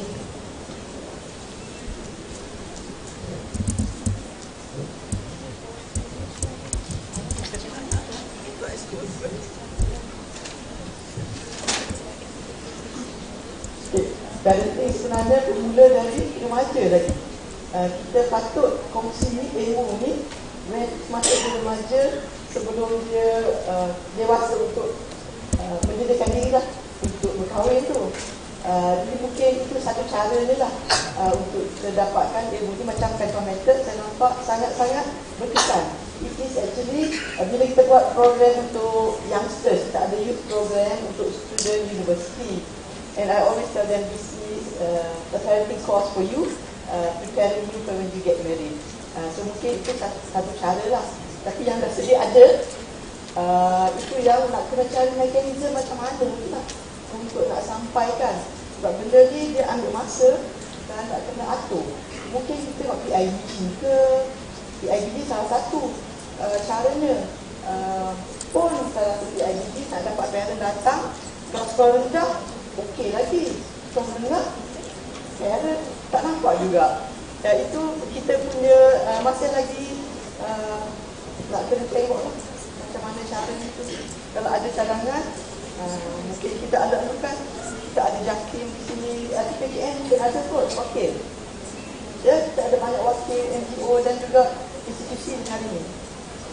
Dr. Ruby mungkin nak cerita tu.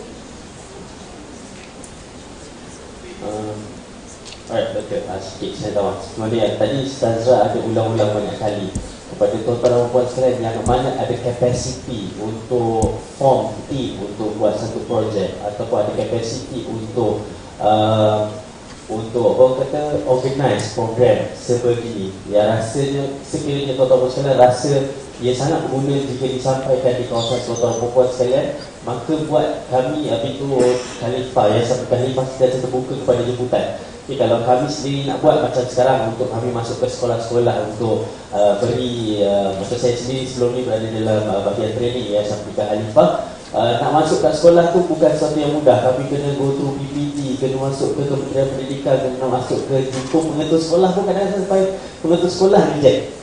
Jadi sekiranya tuan-tuan dan puan sekalian ada kapasiti yang nampak kata program ni bagus, rasa patut disampaikan ke remaja kampung saya. Sekiranya tuan-tuan dan sekalian ada kapasiti, kami berharap sangat-sangat tuan-tuan dan sekalian cuba untuk buat dan cuba organize satu program dan jemput kami. InsyaAllah kita kata bekerjasama. Kami juga dalam usaha kami untuk menyebabkan ini dan sebab tu program-program ini berjalan kerana untuk dapatkan kita sama-sama sebarkan benda ni lah kepada seluruh masyarakat supaya orang kata ilmu ni bukan setakat kat kita je, semua sekali dapat. Betul. Okey, daripada segi kata panggil Khalifah turun ke pusat ataupun kita punya lokasi, so bagaimana dengan kos dia? Kemudian kalau kata macam saya daripada Universiti Besar Malaysia, so kita boleh masuk secara tak langsung. Kalau kata kita masuk terus ke masuk IPA ke universiti, saya rasa itu lagi bermakna. Sebabnya kan kadang-kadang universiti kita boleh terus saja ke. Jadi macam mana kos dia tu, kadang-kadang kita nak bagi uang tu pun kita kena faham juga berapa kos dalam melibatkan kos. Itu juga menjadi satu permasalahan. Dan kata buat video, buat apa semua. Sebenarnya kadang-kadang video ataupun buku di Malaysia di sini, video ilmu, buku-buku ilmu ni tak berapa laku. Yang laku video K-pop, okeylah laku lah, lagu style tu semua laku. Tapi bila pop ilmu, cuba kita tengok kat luar tu ada berapa portion, tak berapa yang ambil semua, yang ada apa yang ada je. Tapi macam mana dengan kos, macam mana yang berkali, itu yang penting ke kos semua penting. Ya, terima kasih.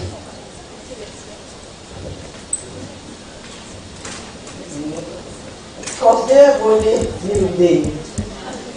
Kita di yayasan tiap-tiap Ramadan kita ada buat kutipan Ramadan khusus untuk kita kendali guna duit itu untuk kendali program. Jadi masa sumbangan Ramadan tu biasa satu tahun ni taklah banyak terlepas, dalam 20,000 kita dapat. Duit ini sepenuhnya kita guna untuk conduct program secara percuma ataupun separuh bayar lah. Jadi itu antara caranya. Di pihak yayasan tak ada masalah sangat dari segi nak bayaran tu. Ada yang kita bagi percuma pun, macam saya pun boleh je kita percuma. Tetapi yayasan juga perlulah untuk adakan dana untuk lebih besar tu. Jadi maknanya boleh dirunding dan kita memang tak mahal lah. Sebab kita punya objektif untuk sampaikan ilmu, mencari kat mana nak pergi nak bagi ni. Duit Ramadan ada lagi di mana yang untuk kita nak habiskan. Memang duit tu, tujuan itu kan mesti dihabiskan untuk buat training. Tapi dia mencari orangnya, kadang yelah sebab mungkin networking pun dia juga kan. Ini antara yang di pihak kita lah. Dari segi kos, kiranya mampu lah secara ini. Baik, sekiranya tak ada soalan. Feedback kot, saya rasa peserta tak sempat.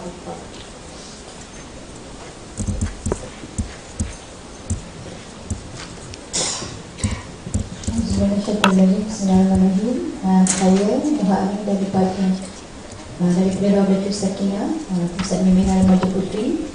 Terima kasih banyak pada tim Khalifah. Sebenarnya apa yang diterangkan itu memang sangat penting, dan itu juga lah kita aplikasikan di center kita. Teman-teman, center kita menjaga remaja-remaja yang hamil wanita dan ada masalah sosial. So metod yang telah disampaikan tadi itu juga lah yang praktikalnya, empowerment.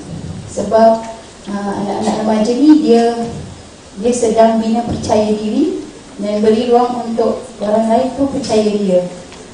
So benda-benda yang telah dikongsikan tadi sangat praktikal sebenarnya, dan kita percaya apa-apa pun dia akan bermula dengan diri sendiri. Sebab kalau parent mula-mula dulu Ratu Sakinah ni kita bina atas sebab nak keluar remaja. Tapi dalam lama kita nampak benda tu memang tak nak kena touch dekat parent. Sebab parent menjadi punca. Sekarang ni yang kalau boleh saya kongsikan, kesnya makin rumit bila anak yang pregnant tu pun anak tak setaraf. So bila anak tak setaraf, dia pun berpunca daripada cerita tu. Jadinya nak tak nak mak pun kena buka cerita tu. Tapi pada masa yang sama, kita dah cakap awal-awal masa kesediaan dia nak masukkan anak tu. Kalau dia nak masukkan anak tu, dia juga kena bersedia untuk ubah diri. Kalau dia memilih untuk blame anak tu dan letakkan anak tu sebagai punca salah besar, dia pun tak decide, kita pun tak willing. Bukan tak willing, kita tak dapat nak tolong orang yang tak nak tolong diri dia. Kami sangat setuju dengan apa yang telah diajarkan, dan keberhasilannya sebenarnya sangat memuaskan. Kita start from 1998 sampai sekarang. So kita upgrade sebenarnya runner tu macam kami lah, staff. So staff dan parent. Jadi anak ni dia memang memerlukan contoh. Bila kita cakap A, dia nak tengok kita pun buat yang A juga. So benda-benda ni sangat-sangat menjadi cerminan kita, dan apa yang disampaikan tu apa yang disampaikan oleh ketiga penceramah tadi, kami sangat setuju, dan kita sangat kena apply dalam diri kita lah, sebab anak tu adalah cerminan.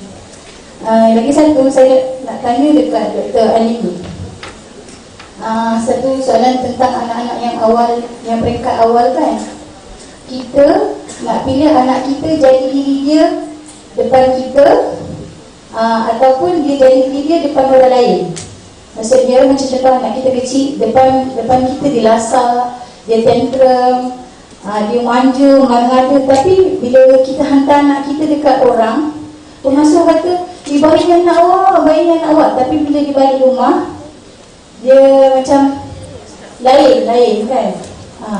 So apa yang patut kami lakukan sebagai ibu yang bekerja ni, adakah kita nak iakan manja dia, ataupun kita nak disiplinkan dia macam pengasuh didisiplinkan dia? Terima kasih.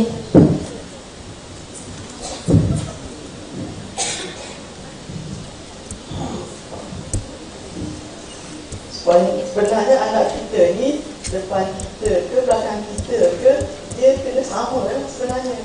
Dia adalah diri dia, dan kita kena bimbing dia supaya itulah yang dia tunjukkan. Jadi yang kita kena asuh lah dari kecil. Tidak nilai yang kita nak dia ada tu kita kongsi, jangan letih, bercakap lah, bagi tahu. Saya rasa by the time dia grow up tu dah 1000 kali dia dengar benda, tolong adik, cakap elok, dan benda-benda tu kita ulang-ulang. Jadi itulah yang kan kalau benda yang salah mesti kita tegur. Jadi tak ada tantrum, patutnya tak ada tantrum, ya. Tapi dia akan ambil masa lah, of course lah ada up dan down tu. Cumanya kita kena tengok lah. Firstly kita tahu lah what is right, what is wrong, kita sendirilah. Lepas tu guide macam tu. The tip is there. When they do right, they enforce. When they do wrong, be firm, remind. And consequences tak payah sangat. A lot of the time, not paying attention is already not rewarding. Lama-lama dia pun tak buat sebab tak dapat perhatian. Macam tu. Yeah? So, actually it's fun. I hope you feel it's fun untuk nak usahakan anak. Sebab last-lastnya, what you are teaching, you are actually brainwashing the children. Do whatever you want. The tool is there. You just do that. Itulah. That's why the worldview is important. Brainwashing can be anyhow you want. But you are guided with that worldview based on what our religion is asking. So their direction is clear. And after that, at the end of the time, dia dah setting dah betul, dia orang sendiri yang akan kiranya pilih yang buat tu. Kita tak payah buat banyak sangat pun, just be on guard and itu je. And it is really fun sebab a lot of the time tu, in the end kita nak dia yang pilih, bukan kita decide. But if I can share, my youngest son, saya dah masa tu yang kecil 6 tahun lah saya belajarkan informatik. Saya tengok family tadi kan, hak lain dah remaja. Yang kecil ni dapat banyaklah sikit kalifahnya daripada adik-adik lain. Dan saya macam berhasrat nak jadi dia macam ustaz lah, hafiz lah kan. Selalu mak nak lah nak seorang menjadi hafiz. Jadi saya nak macam mana supaya bukan dia rasa saya yang paksa, tapi last time dia pilih. Jadi bila dia macam dekat dalam 6 tu masih belum puasa, dan mungkin boleh pergi masjid kot untuk belajar agama, belajar Quran. Lepas tu ustaz kata budak-budak ni macam boleh buat hafazan sikit-sikit lah. Jadi bila ustaz encourage dia buat, itu permulaan lah dia akan ada untuk dekat dengan nak buat hafazan, dan dia boleh buat. Dan buat 1 juzuk 30 tu, juzuk 10, mungkin tinggal 1, kita boleh lah. Dan baru dah masuk sekolah. Jadi integrated lah kan, ada agama, ada akademik. Ada permulaan untuk nak at least expose kepada Quran lah. So bilang adalah campur lah dia punya akademik dan ilmiah. Form 5, all this one memang kita bagi galakkan dan dia buat lah. Masa Form 5 untuk nak pilih bidang mana nak pergi, saya masih lagi berhasrat dia jadi ustaz. Tapi dia nak jadi automotive engineer. Dia suka sangat kereta-kereta dari kecil, nak jadi engineer. Lepas tu macam Muhammad pilih tajuk tu sebab dengan lebih talking all the time, so dia pilih ambil jurusan agama. Dan lepas Form 5, bukan masa nak ambil exam tu, after Form 5 masuk bidang dakwah. And then the hafazan pun adalah separuh daripada Quran tu dapat hafal. Maksudnya it was more of last time dia pilih, bukan saya yang suruh. So dan dia kekallah untuk bidang itulah. Saya rasa lah kalau saya tak belajar ni, mungkin tak ada lah peluang betul. Tak tahu terfikir lah dan anak mungkin boleh ke jurusan tu juga lah, insyaAllah ya.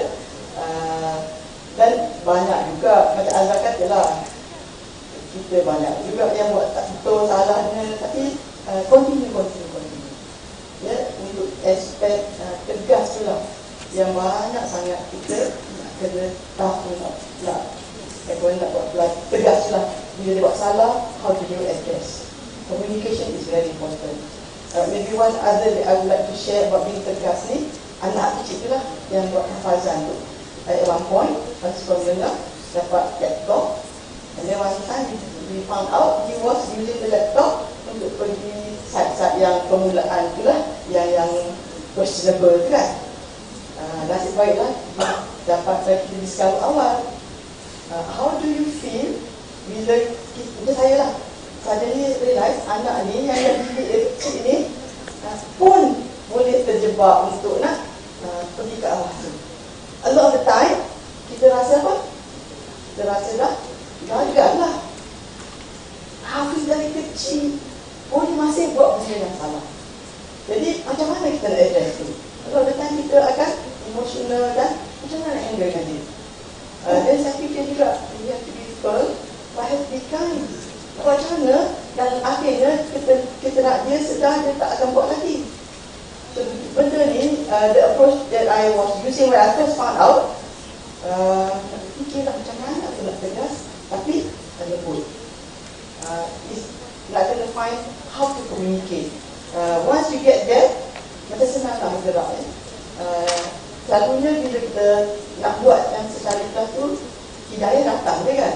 Jadi macam in this case with my son, bila dia buat salah yang besar tu, nak approach dia, immediately after I know, find a good time, lepas solat Isya, dia semua dah okay, and I went, I called him, and talked to him. You know, Allah loves you very much. That's why somehow He makes me know you've done something wrong.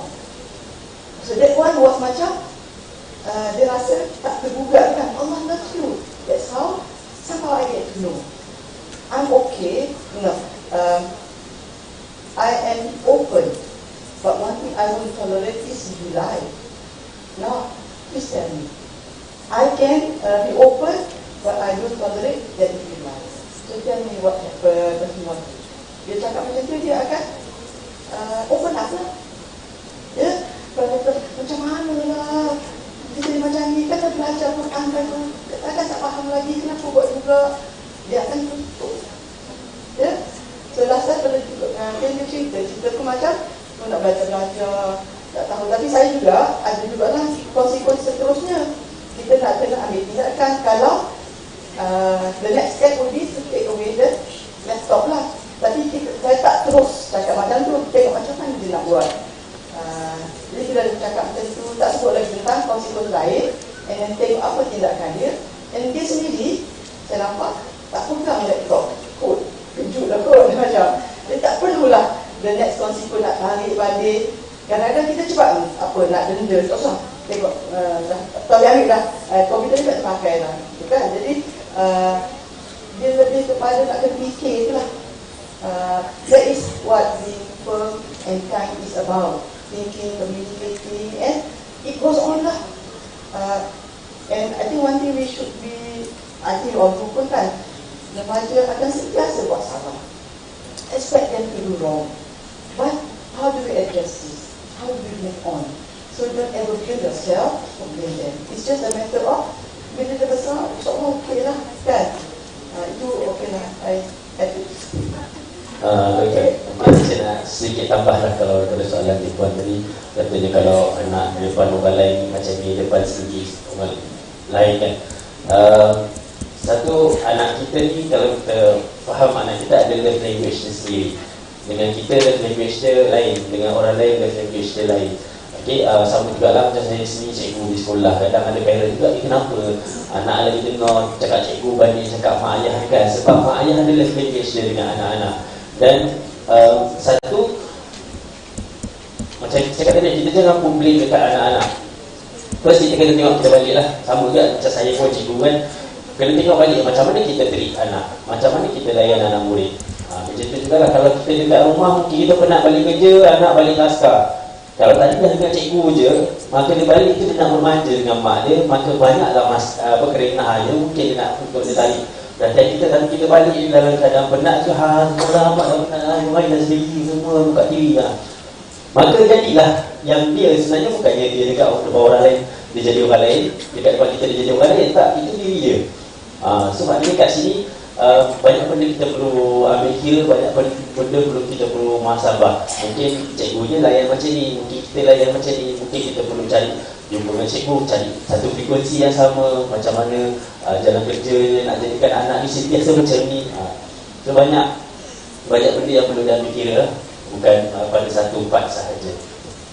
Semoga membantulah. Okey, rasanya tak ada apa-apa lagi. InsyaAllah kita sudah sampai ke penghujung rancangan. Cumanya sedikit, insyaAllah nanti pihak RTM akan buat sedikitlah interview kat belakang sana, siapa yang berkelapangan dan kalau boleh dapat berikan feedback tentang program ni dan apa-apa soalan lah daripada pihak RTM kita. Kalau boleh, kalau dapat berikan kerjasama kepada mereka untuk berikan sedikit feedback untuk bantu pihak KKM dan juga yakin sekiranya program ni amat berguna, insyaAllah mungkin akan dianjurkan lagi pada masa akan datang. Okey, dan yang terakhir saya silakan Dr. Ruby untuk berikan sedikit ucapan sebelum kita tutup.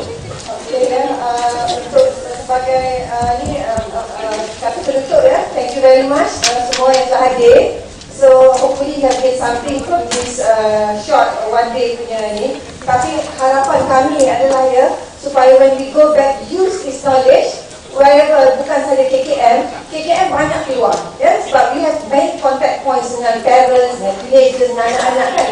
Kita boleh guna this reward ni, sistem positive reinforcement dan apa yang kita belajar dari buku belajar, and the other agencies also, their teachers apa kan, boleh guna and apply lah dekat masing-masing.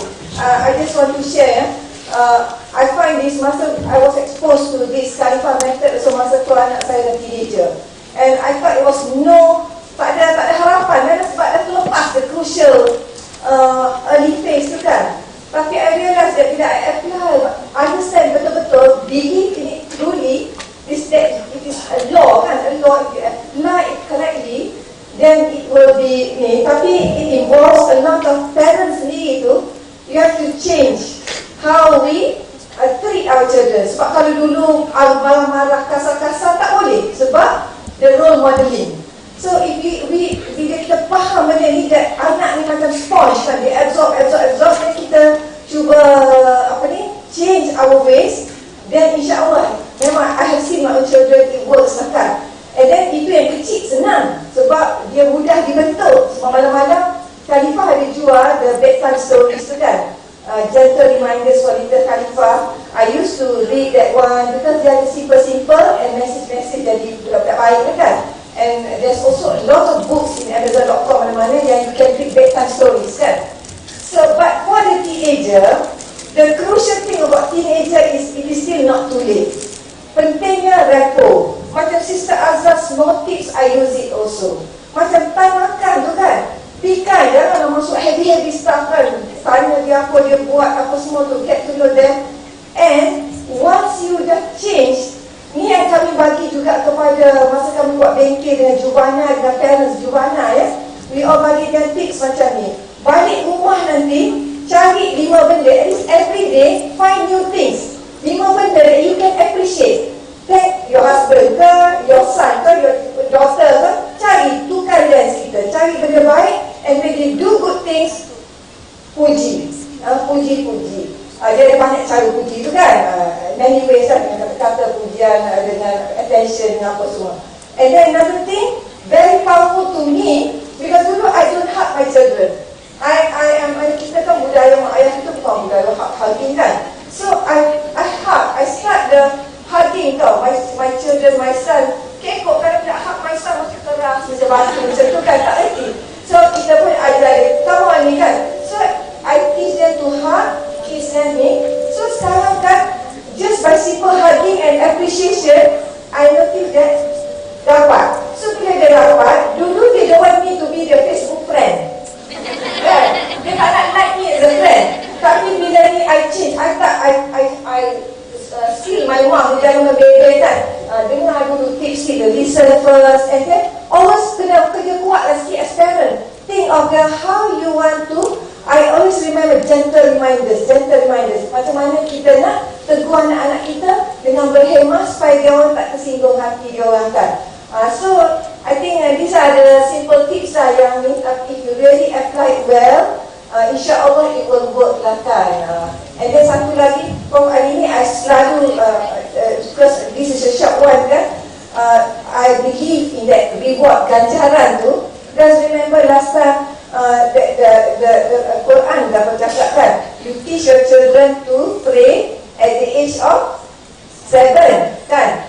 And by the age of 10, kalau dia tak solat juga, kita pukul. Tapi pukul bukan pukul kuat-kuat, pukul nak didik gently je kan. So kan, the professor made a calculation, isn't it? For the Muslim, 5 times a day kita solat.